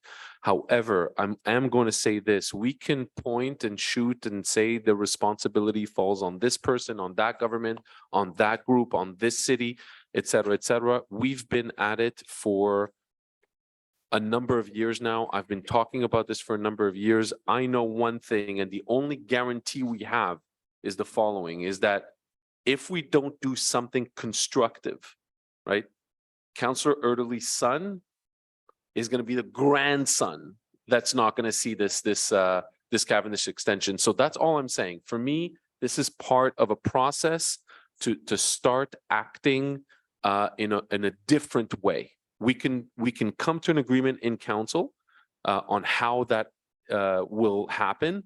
But at this point, I think again, I'm not opposed to all these resolutions and sending this paperwork to the government of Quebec, but in the same fashion that they're going to take this paperwork and file it somewhere, at least we have an environmental study that says, you know what, we're serious about this and it's time that we act upon it. So- That's the last thing I'm going to say about this. Yeah, I just want to say, and I don't want to get up now, but before the end of the meeting, I have in my briefcase in the committee room, I didn't bring it out here. I have reports that the city of Montreal spent hundreds of thousands of dollars on. I have them here actually, different types of reports. So it's not reports that are lacking. It's the will actually to continue. Move it forward. To move it forward, which they showed us last year. And Plante said at the time, Mayor Plante said, oh, absolutely, we're moving forward. And now they're deviating all their attention towards this Hippodrome Gallup committee, which is a total distraction. Yeah. So Anyway, we definitely, I think everybody on council agrees we have to look at other measures to push the file forward. yeah. Okay, so it's been moved and seconded by Councillor Sabag. All in favor? Carried unanimously, and now we move to the next item 10A, Councillor Erdely. Thank you, Mr. Mayor. Be it resolved that the Côte Saint-Luc City Council ratifies the contract amendment of Angelo Marino to a Director of Information Technology and Assistant City Treasurer effective July 1st, 2023. And that Treasurer Certificate number 23-0097 dated August 3rd, 2023 has been issued by the City Treasurer attesting to the availability of funds to cover the described expenses. Moved by Councillor Erdely, seconded by Councillor Cohen. Any discussion? So just to explain briefly, so our treasurer has retired and we have a new treasurer, Andrea Raffalisi. But Angelo Marino has agreed to stay on for a few months to help with part of his portfolio, which is Director of IT, and assist the treasurer in terms of a transition period for a few months. And we're very happy to have that. Thank you. Thank you. Moved in- To add, Councilor Erdely, that we also appointed him Assistant City Treasurer in case the treasurer was on vacation and there was a document that needed to be signed, that the city, that everything would run and that we would have a signatory. Yeah. Moved and seconded, all in favor? Anyone opposed? Carried unanimously. We move to B, Councillor Burku. 10B, the UMQ.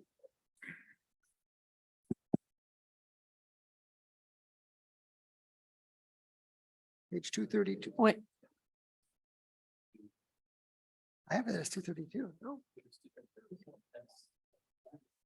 Be it resolved that invoice number 169351 of UMQ totaling $40,120.25 plus applicable taxes for the professional services of the Mutuelle de Prévention en Santé Sécurité is hereby approved for payment, and that the Treasurer's Certificate number 23-0099 dated August 4th, 2023 has been issued by the City Treasurer attesting to the availability of funds to cover the described expenses. Moved by Councillor Burku, seconded by Councillor Erdely. Any discussion? This is just to pay an invoice for professional services. All in favor? Okay, carried unanimously. Item C, Councillor Schuster. Thank you, Mr. Mayor. Be it resolved that Côte Saint-Luc City Council approves the hiring of the white-collar auxiliary employees whose names are listed on the document titled Auxiliary Employees White Collars Hiring, dated August 1st, 2023, and that said employees' terms of employment will be as per the conditions of the collective agreement. The Move by- treasurer's certificate number 23-0100 dated August 3rd, 2023 has been issued by the city treasurer attesting to the availability of funds to cover the above described expenses. Moved by Counselor Schuster, seconded by Counselor Azarad. All in favor? When you have discussion, you want to say Well, something? just to comment that the list is primarily lifeguards and a few camp counselors. Perfect. All in favor? Carried unanimously. And now we'll move to D, Counselor Sabag.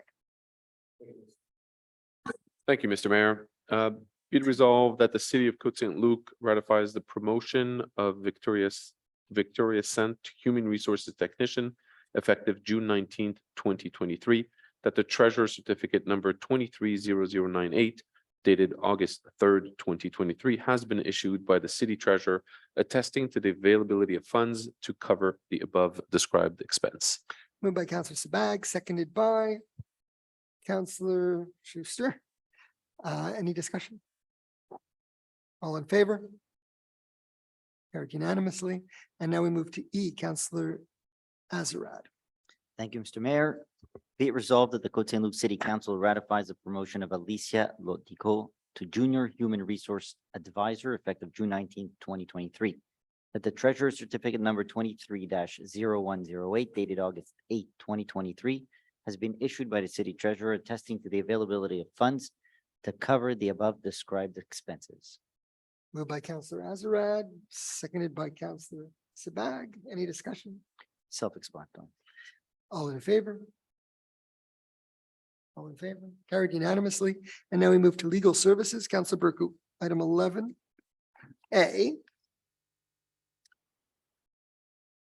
Be it resolved.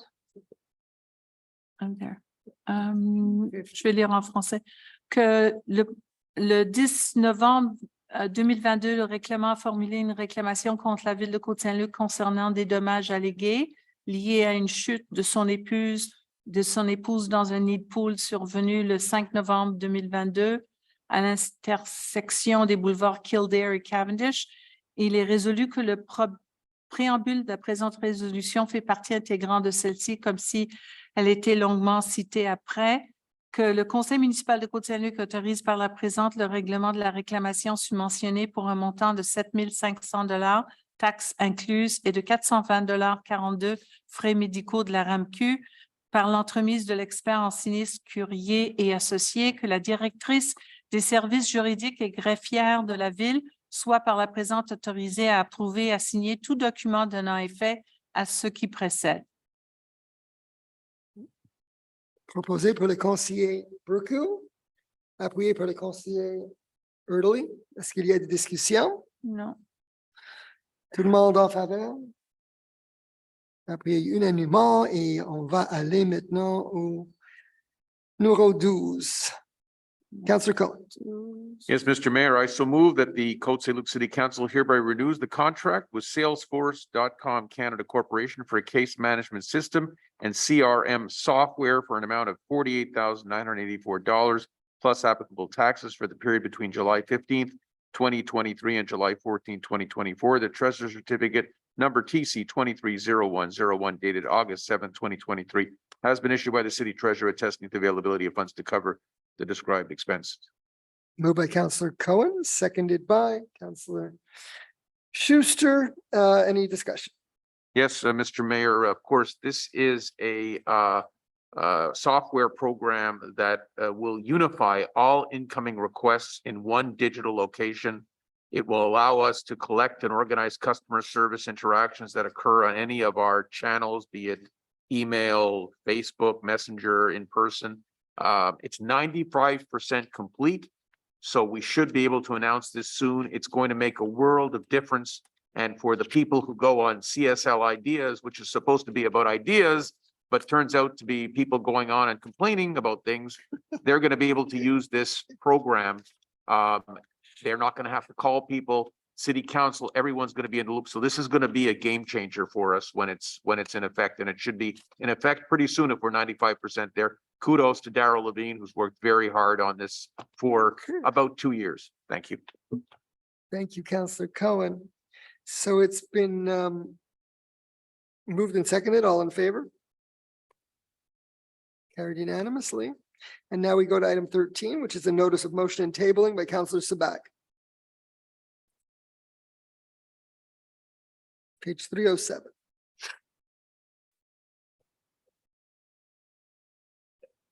How come it's different? I'm 302.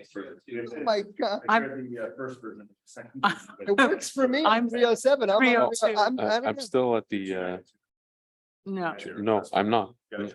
I'm not at 290. I'm working on the 307 one. It works perfectly. for me. 302. No, I'm I have not. the right one. 302. Yes, it's just 5 pages less. Okay, I'm not gonna Hold on, call Ted, it. I'm I'm gonna glad get you there. know which one it is for you guys. 302. It's just 5 pages. I'm I give it working off the right one. I have 5. Thank you, Mr. Mayor. Where is it? Motion 2398.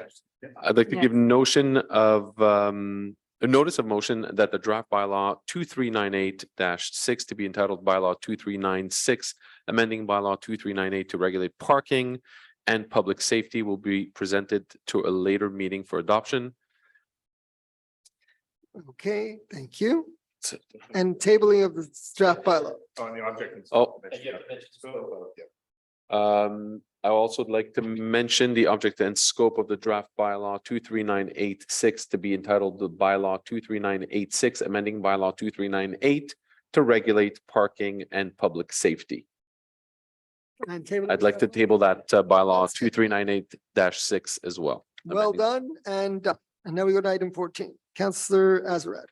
Sorry, should mention the reason for the bylaw. Yeah, so the reason for the bylaw is that we were capped at a certain number for fining people that are parking illegally in handicap zones. And therefore, this particular bylaw allows us to increase the fine to make it more aligned with what we have right now in the Highway safety. highway safety code. Yeah, Exactly. so that's precisely correct. There is an article in the highway safety code that already prohibits parking in handicap zones. And so just to align, because the prosecution all over the island. And so it's much easier to use the article in the highway safety code.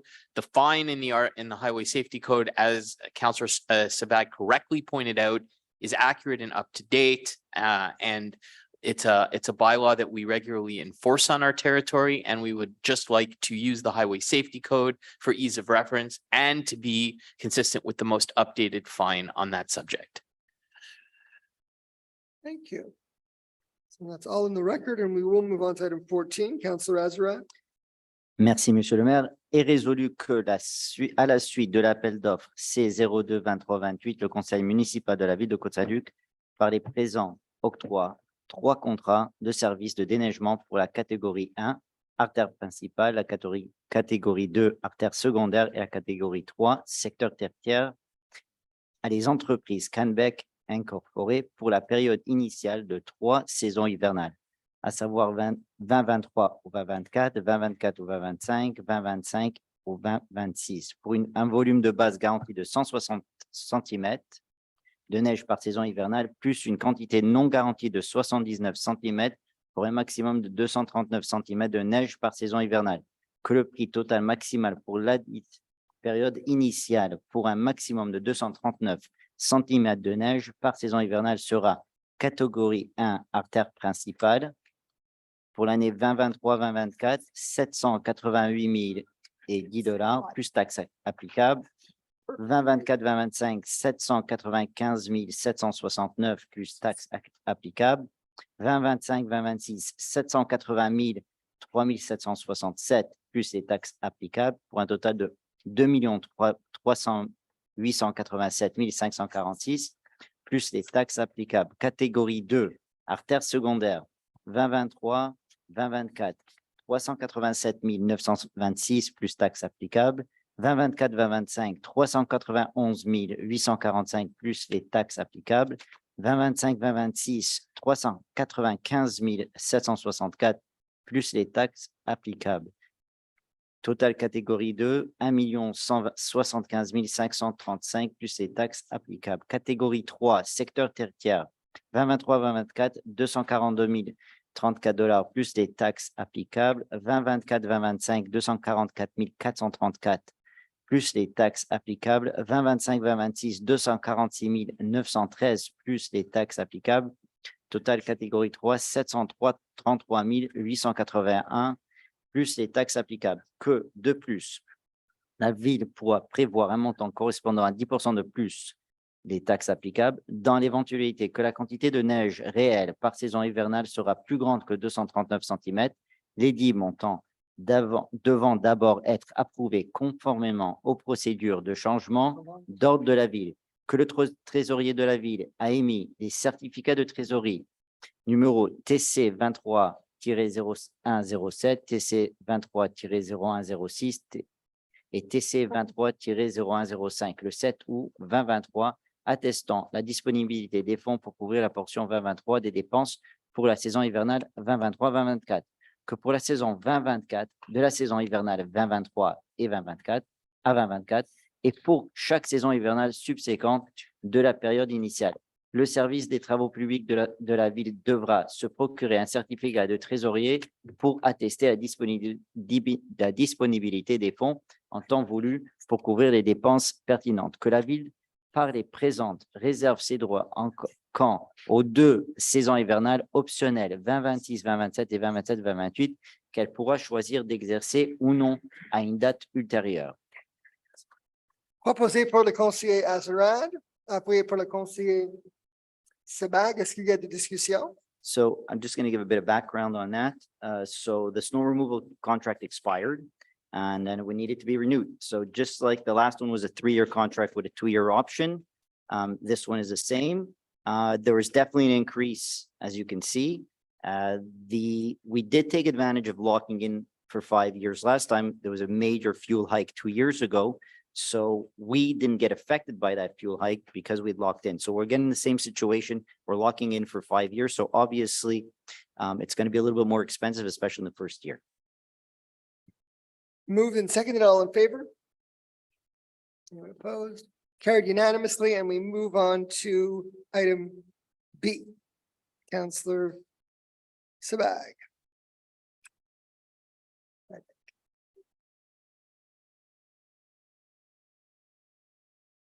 Yeah, Yeah. 44.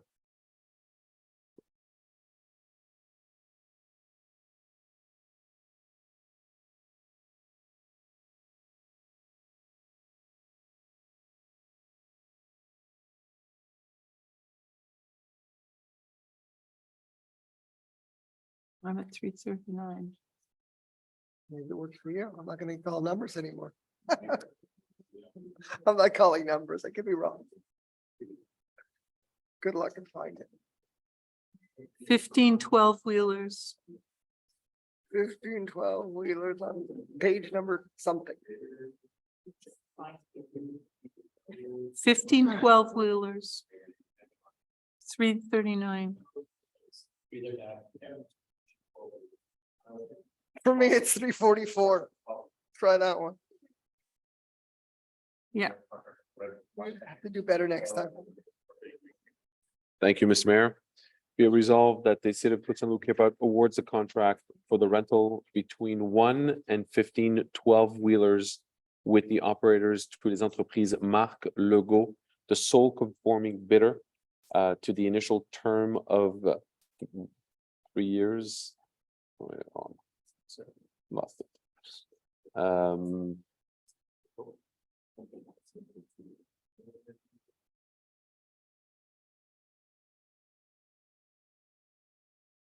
There's actually 4 resolutions. Yeah, I'm just getting there. Sorry, guys, I just changed platforms and I can't find it. Want me to do it? Here, the sole performing bidders of the initial term of 3 snow seasons, Season. namely 2023, 2024, 2023, 2025, and 25-26 for an average hourly price per truck of $134.67, an estimate number of hours of 1,800 per season. For the total estimate about $727,200 plus applicable taxes, that furthermore, the city may consider the amount of 10% plus applicable taxes in case the actual amount is higher than the estimation, which shall first be approved according to the city's change order procedures, that the city treasurer has issued the treasurer certificate TC 230102 on August 7, 2023, attesting to the availability of funds to cover the 2023 portion of the expenses for 23-24 snow season. That for the 2024 portion of the 2023-2024 snow season, and for each snow season thereafter, in the initial term, the city's Public Works Department shall procure treasurer certificate to attest to the availability of funds at the relevant time to cover the relevant expenses, that the city hereby reserves its right in respect to 2 optional snow seasons, 26-27 and 27-28, which it may choose to exercise or not at a later time. Moved by Councillor Sabag, seconded by Councillor Azar. Any discussion? Speaks for itself. Yeah. All in favor? Carried unanimously. There's more. Go ahead. There's 3 more. Go. Mhm. 3 bulldozers. Yeah, so I'll read that as well. That the city of Côte Saint-Luc hereby awards a contract to the rental of between 1 and 3 mechanical shovels. No, bulldozers. Bulldoze, I think the shovels. Mhm. Yeah, shovels is the one right up.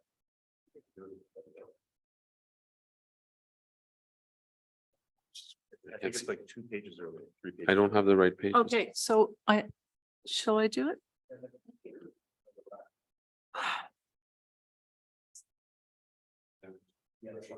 No, bulldozers. 341. Sorry about that. I'm using a new platform and it's just a little different. That the city of Côte Saint-Luc hereby awards the contract for the rental between 1 and 3 bulldozers with the operators to Location J. Richard Gauthier, the sole conforming bidders for the initial term of 3 snow seasons, namely 23, 24, 24, 25, and 25, 26, for an average hourly price per bulldozer of $172 and estimate number of hours 900 per season, for a total estimate amount of $464,400 plus applicable taxes. That furthermore, the city may consider the amount of 10% plus applicable taxes in case the actual amount is higher than the estimation, which shall first be approved according to the city's procedures. That 100-hour per bulldozer per winter season are guaranteed for the first 2 bulldozers. That the city treasurer has issued treasurer certificate TC 230103 on August 7, 2023, attesting to the availability of funds to cover the 2023 portion of the expenses for the 2023-2024 snow seasons. That for the 2024 portion of the 23-24 season, and for each snow season thereafter in the initial term, the city Public Works Department shall procure treasurer certificate to attest to the availability of funds at the relevant time to cover the relevant expenses. That the city hereby reserves the right in respect to 2 optional snow seasons, 26, 27, and 27, 28, which it may choose to exercise or not at a later time. Moved by Councillor Spag, seconded by Councillor Azarad. Any discussion on this one? All in favor? Carried unanimously. Next. That's it? Is there another one? Yeah. Okay, 2 more. this one's the mechanical shovel? Okay, I'm going to do this one in French to switch it up. Que le conseil municipal de la ville de Côte Saint-Luc, par les présents, octroie un contrat pour location de 1 à 3 béliers mécaniques avec opérateur catégorie 3 à location J. Richard Gauthier, incorporé le seul soumissionnaire conforme pour la période initiale de 3 saisons hivernales, à savoir 2023, 2024, 2024, 2025, 2025, 2026, et pour un taux horaire moyen par bélier mécanique de $172 et un nombre estimé de 900 heures par saison, pour un montant estimé de 464 400 plus les taxes applicables. Que de plus, la Ville pourra prévoir un montant correspondant de 10% pour les taxes applicables dans l'éventualité que le montant sera plus que celui estimé, le dit montant devant d'abord être approuvé conformément aux procédures d'ordre de changement de la Ville, que 100 heures par bélier mécanique par saison hivernale sont garanties pour les deux premiers béliers mécaniques, que le trésorier de la Ville ait mis un certificat de trésorerie numéro TC 230103 le 7 août 2023, attestant la disponibilité des fonds pour couvrir la portion 2023 pour les dépenses pour la saison hivernale 2023-2024, que la portion 2024 de la saison hivernale 2023-2024 et pour chaque saison hivernale subséquente de la période initiale, le service des travaux publics de la Ville devra se procurer un certificat de trésorier pour attester la disponibilité des fonds en temps voulu pour couvrir les dépenses pertinentes. Am I reading the same one in English? I said mechanical shovel, you said yes. I think you're reading the wrong one. You're reading the same one that you just. But so which one are we? Sorry, I was like trying to follow it. Are we doing Équipement Saint-Germain right now? It's J. Richard Gauthier. Yes. That's what I just did. But-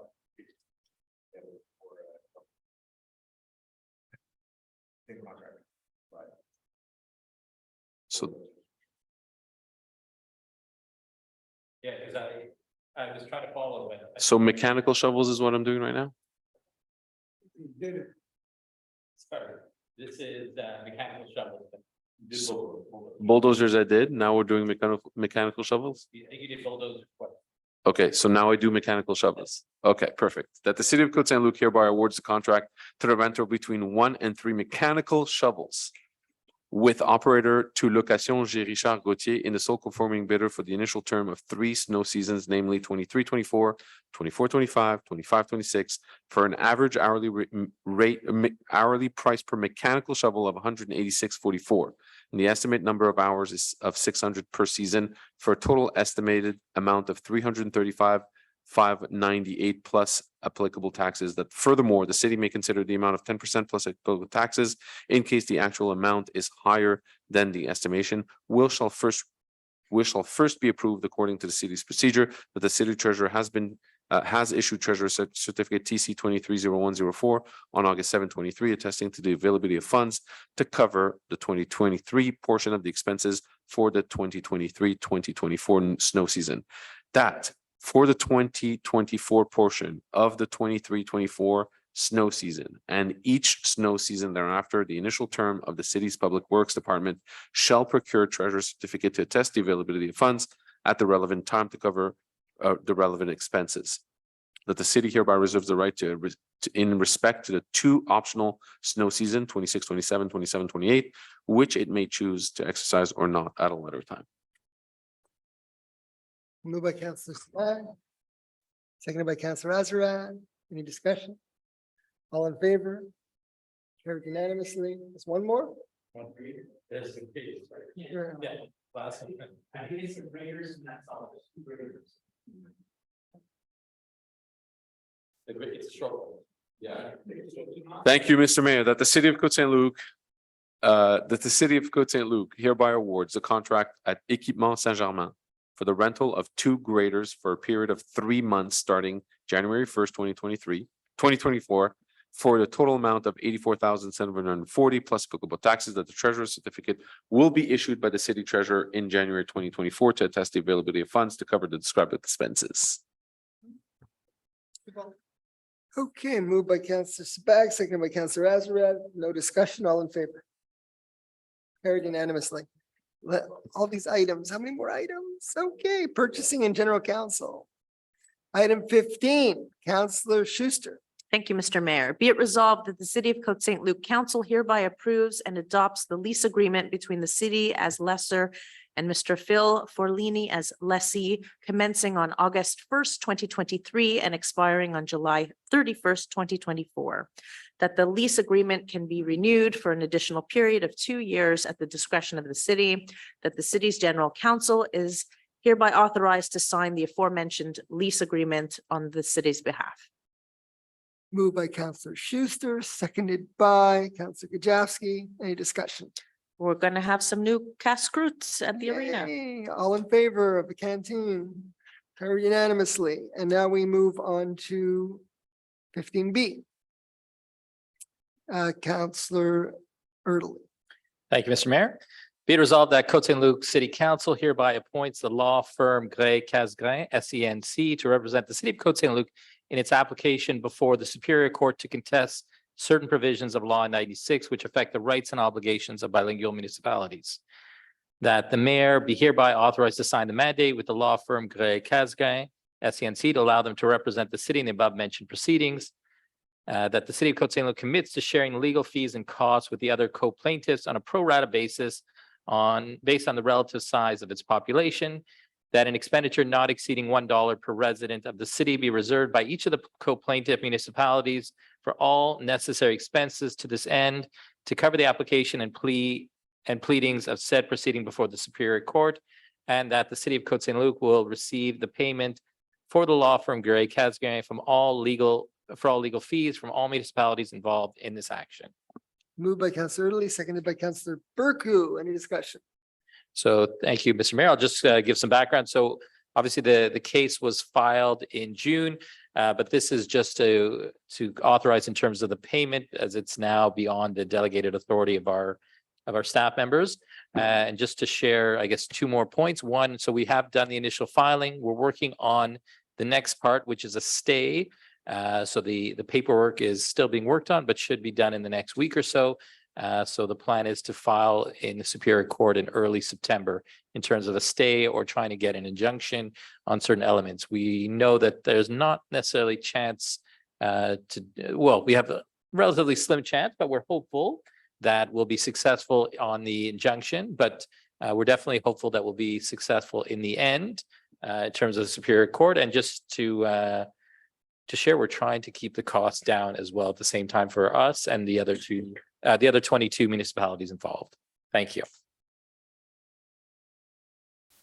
Okay. It's been moved and seconded.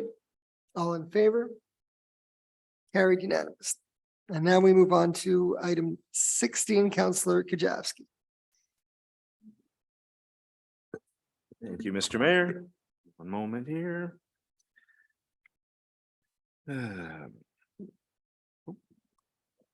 Be it resolved that the Côte Saint-Luc City Council hereby awards a contract to Group C&G Beaulieu Inc. for construction services related to the reconstruction of 2 walls on the rooftop structures of the City Hall for the amount of $42,859 plus applicable taxes. That furthermore, the city may consider an amount of 10% plus applicable taxes for any potential contingencies and extras if required, that shall first be approved according to the city's procedures. That the described expenses shall be financed in the loan bylaw 2590 previously approved by the MAMASH.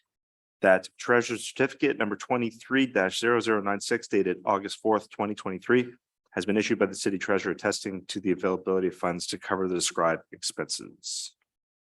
Moved by Counselor Kajowski, seconded by Counselor Azarad. Any discussion?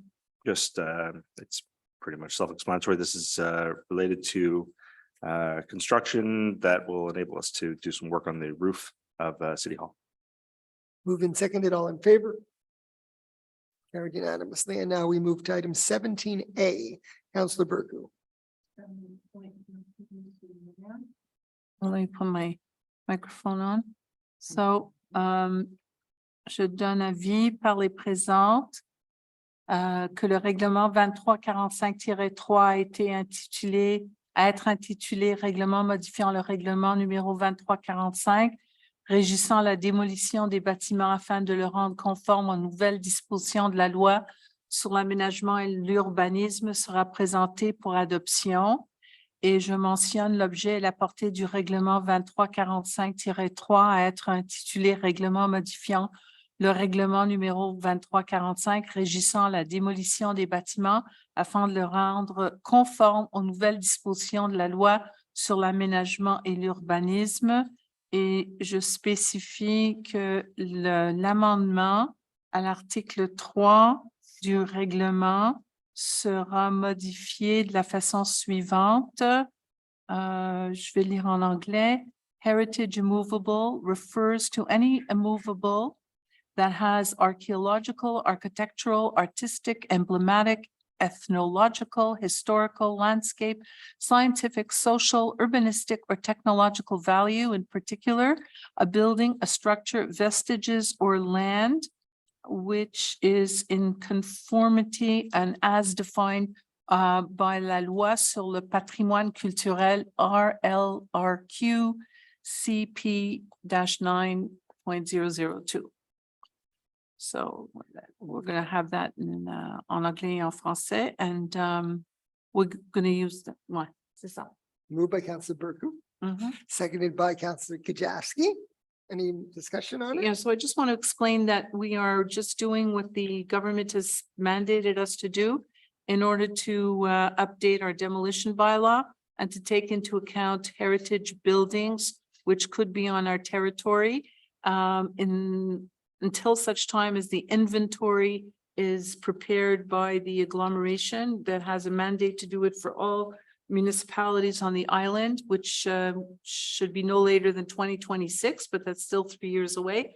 So in the interim, we're modifying our bylaw to update it, and then we're going to do the proper inventory of historical buildings and have a list of buildings that will be subject to special protection. Okay. So moved and seconded, all in favor? Carried unanimously, and now we move to B, Councillor Berku. Okay, conditional use bylaw. This is interesting. I gave the notice of motion, no? Yeah. Yeah. Okay. So, conditional use bylaw. So be it resolved that I hereby give notice of motion that the draft bylaw 2616 to be entitled bylaw on conditional uses will be presented for adoption, and that the object and scope of the bylaw is a bylaw entitled conditional uses.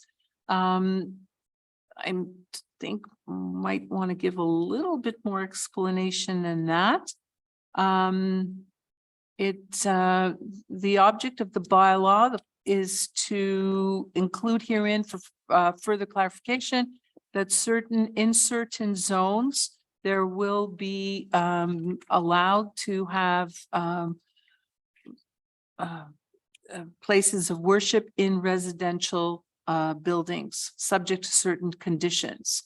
And it is a very specific bylaw. I would ask Councillor Lee to post the zones in which this might be allowed according to our conditional use bylaw. So the zones would be the following, I'll tell you which zones they are. I'm getting to the zone numbers. Did I skip them already? Hang on. Here, I'll just mention. So Here, I got it. Oh, you want- RU1 predominantly single-family dwelling residential zone, which is the area around Bailey and is that it? I mean Bailey? Yeah. Bailey and Here's Fleet. Fleet between Borden or Cavendish, actually. Is it Cavendish or Borden? I think it actually extends even to Robinson or beyond, just beyond Oh, well, okay. I guess, let's say All the Cavendish or way up. to Hempstead. Yeah. So it's Borden, Randall, Alpine, Pinedale. So in that zone allows one use. Then RU 21 predominantly single family. You want to do, are you 21? RU 21. Okay. RU 21. We're gonna have a public consultation on this on September 6th. RU 21, I believe it's the zone. Councillor Berku? Yeah. I'm just wondering, with council's authorization, we would incorporate the date of the public consultation into the resolution. Okay. So the clerk will transcribe the date and add a paragraph in the resolution stating what the date, when, At what time would that be? 7 o'clock? if you would like to do it at 7, I that's don't know. perfect. Is that okay with the rest of council? 7 o'clock, September 6th?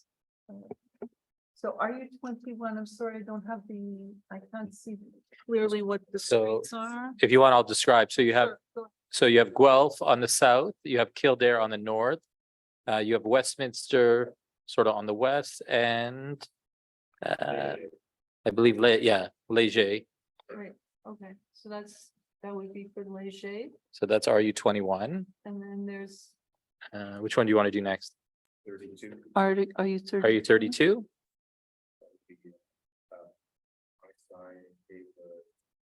Okay, so here I'll share. Yeah.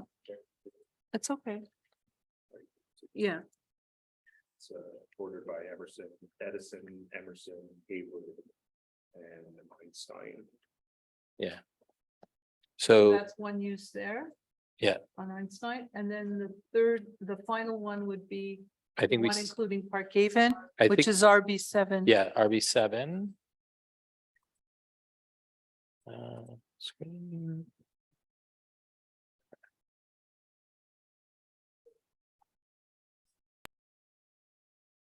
Here. So it's Guelph to the south, Kildare to the north. And it's sort of a section, I guess, Lockwood and King Court and a little touch, I guess, of Park Haven. What includes Park Haven? Yeah, just a few on Park Haven. Okay. So So each one of these zones we'll will allow for one which would place mean- of worship with or without a gathering space, place of instruction related to worship, or a combination of the uses described, both 1 and 2, which is place of worship, place of instruction in a residential zone.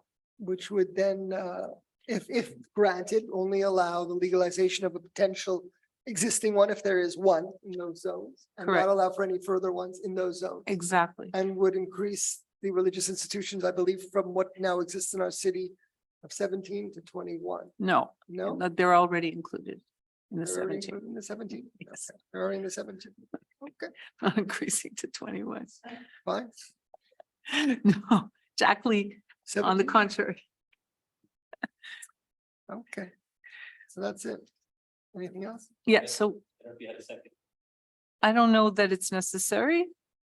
Yes, It's an adoption. yes. Oh, okay, so it's adoption of Yeah. the bylaw? With zoning bylaws, it is. Okay. Yeah. So the bylaw will be available and it should be available now and Yeah, would be available as of, the draft bylaw. right? Okay, so it's been moved by Councillor Berko and seconded by Councillor Kajewski. All in favor? Carried unanimously, and we moved to item C. Councillor we're going to defer items. Mayor Brownstein? Mayor No, B. Brownstein? No, we didn't. We did be. Mayor We did Brownstein? B. Yep, One- yes, Can I just speak to it? sure, Thank you. Just, go ahead. thank you, Mayor Brownstein. I'd really like to thank all the people who are participating in this ongoing process, my fellow councilors, senior city staff, specifically Jonathan Schechter, Charles Senecal, Tanya Abramovich, have really gone above and beyond to improve dialogue on this issue and have made very large efforts to understand the needs of all the different communities in the city.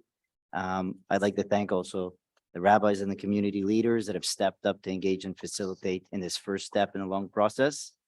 Thank you to the residents that took the time to meet with city staff, that called, texted, emailed me to share their thoughts and insights. From countless meetings and conversations with residents through communication, education, clarifications, many fallacies about the Orthodox community, these synagogues and study halls have been debunked. Although it is always heartbreaking to face, discrimination and sometimes even hatred displayed against the religious residents in our city, we have come a very long way from where we started a couple of years ago. And this work is an example of how residents can learn from each other, differences, appreciate them, disagree, but still respect them and find ways to compromise and to be good neighbors to one another. We're on the right path with the 4 synagogues in the process of becoming conforming, still leaving 2 establishments that combined will serve over 150 families. We'll continue to address the concerns with these institutions going forward. And as the mayor has repeatedly stated, we'll work with all the establishments to ensure a smooth transition regardless of the path. This bylaw is an important first step in bringing all residents of the Côte Saint-Luc community together to begin the roadmap and ensuring that the evolution of and growth of the city is a good fit for all. Thank you, Mr. Mayor. Thank you, Councillor Ezra. Very well said. Thank you. Any other comments? Thank you. Thank you. And now we move on. We're deferring item C. And we're going to move on to item D. Councillor Berkeley. Okay. So item D deals with a few amendments. So I hereby give notice of motion of the first draft bylaw 2593-1 entitled bylaw to amend the construction bylaw 2593 of the city of Côte Saint-Luc in order to add provisions pertaining to solid fuel burning renovictions and noise related to mechanical equipment will be presented for adoption. I hereby mention that the scope and where is it?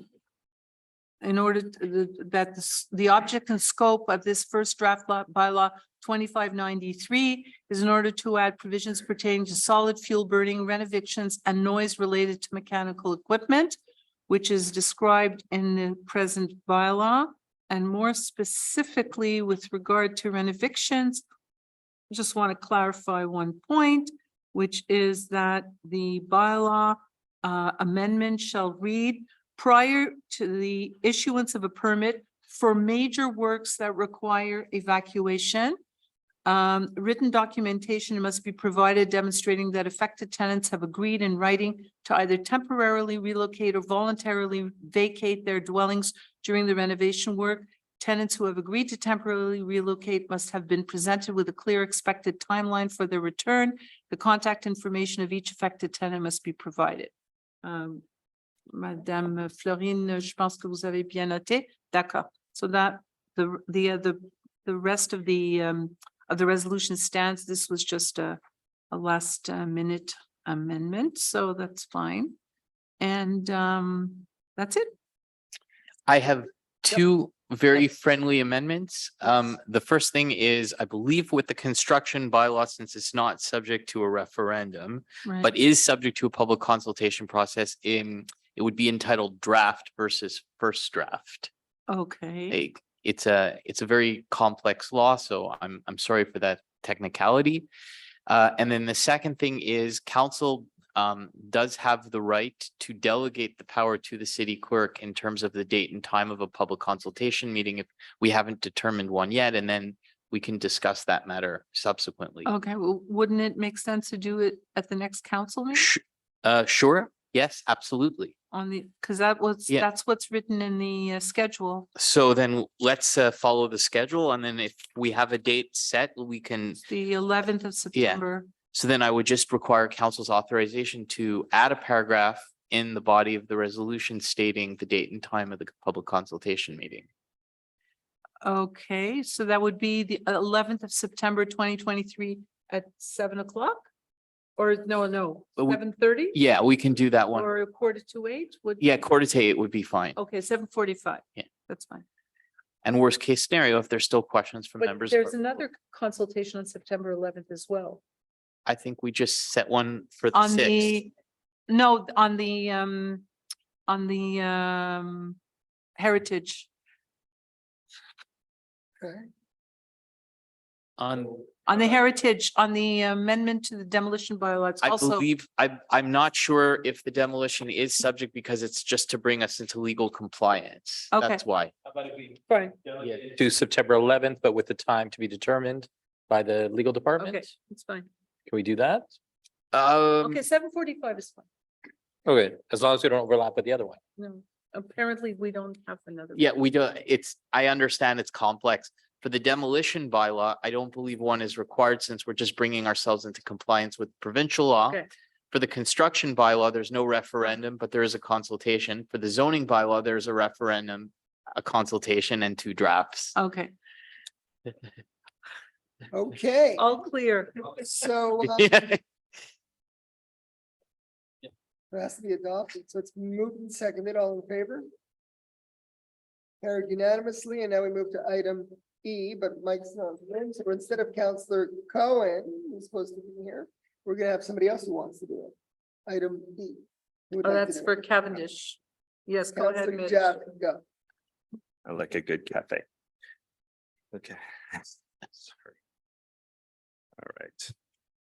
Be it resolved that in conformity with the Act respecting land use and development, CQLR, Chapter A 19.1, the Côte Saint-Luc City Council hereby adopts the bylaw number 2217 61, entitled bylaw to amend the zoning bylaw number 2217 of the city of Côte Saint-Luc in order to authorize additional commercial uses in zone CD 9.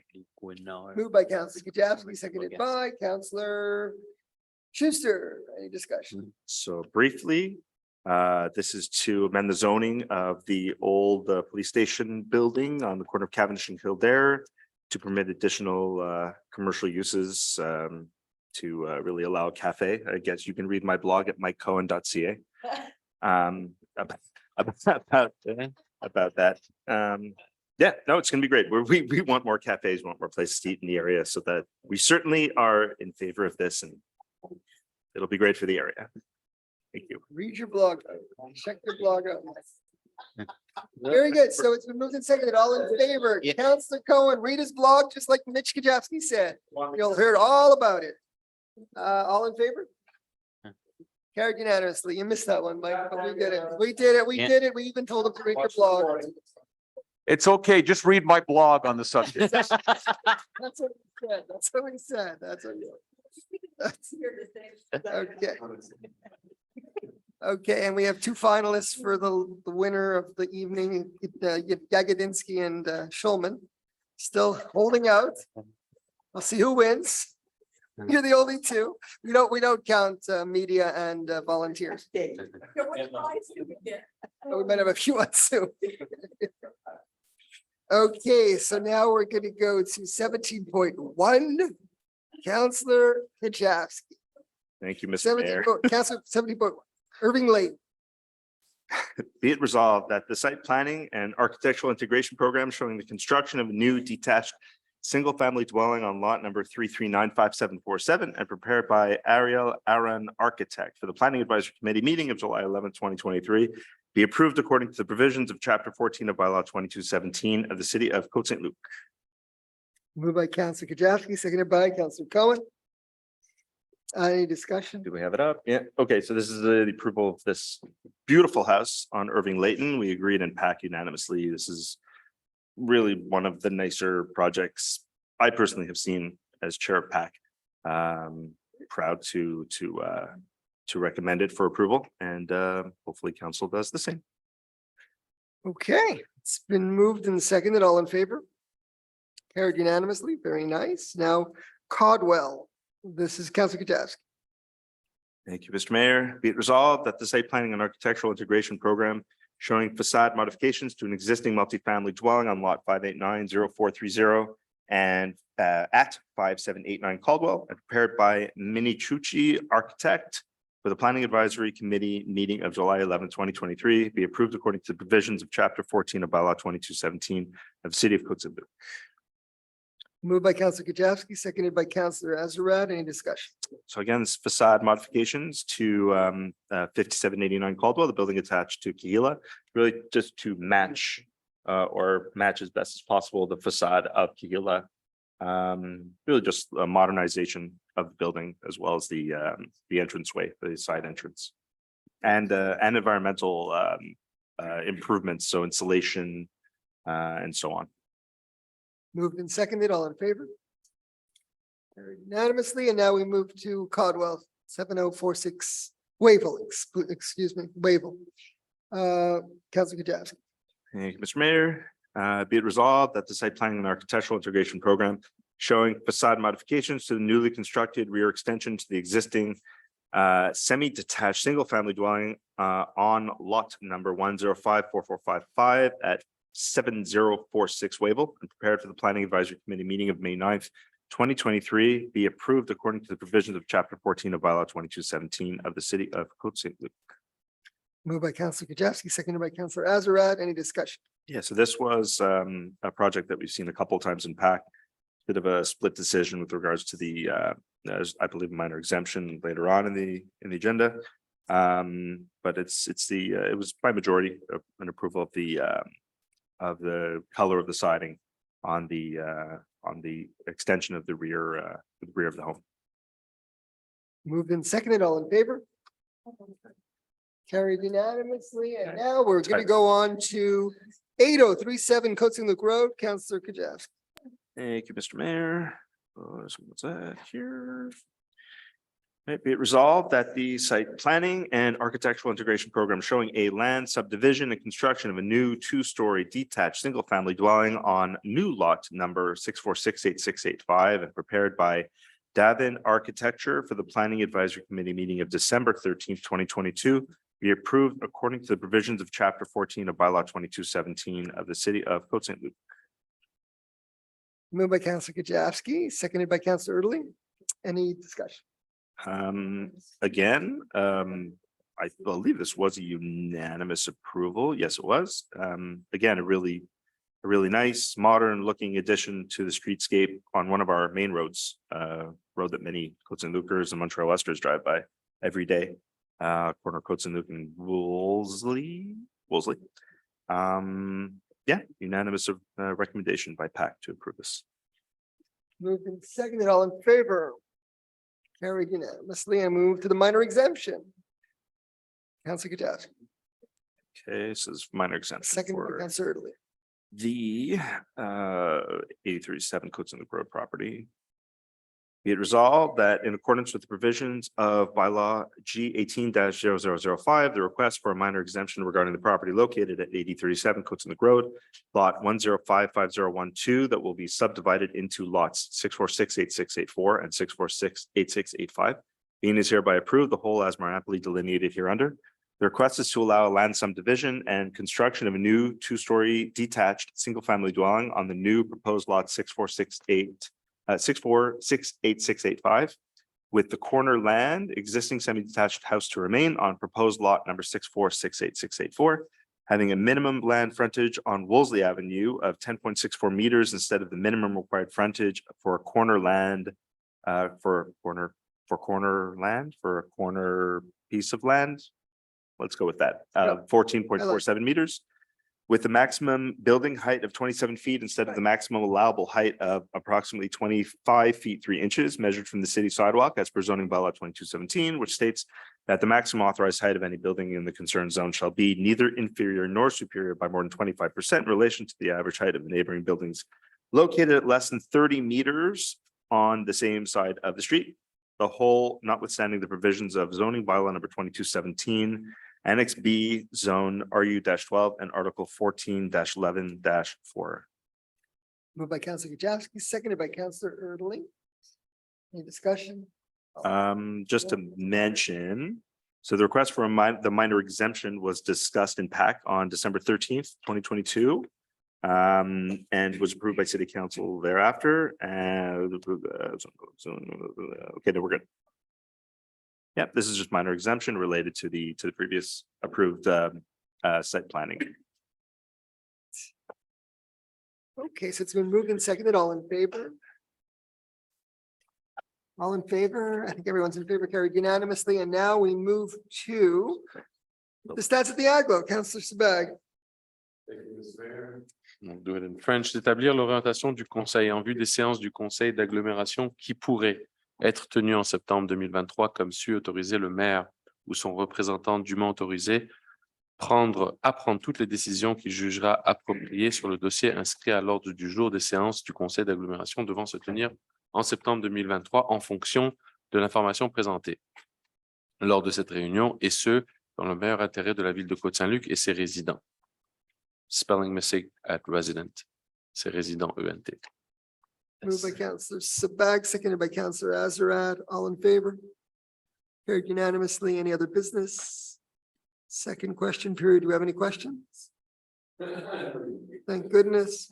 Is there a question? No? Okay, so move to adjourn the meeting. So it'd be moved. Moved by Councillor Azarad, second by Councillor Sabag, all in favor. We're adjourned.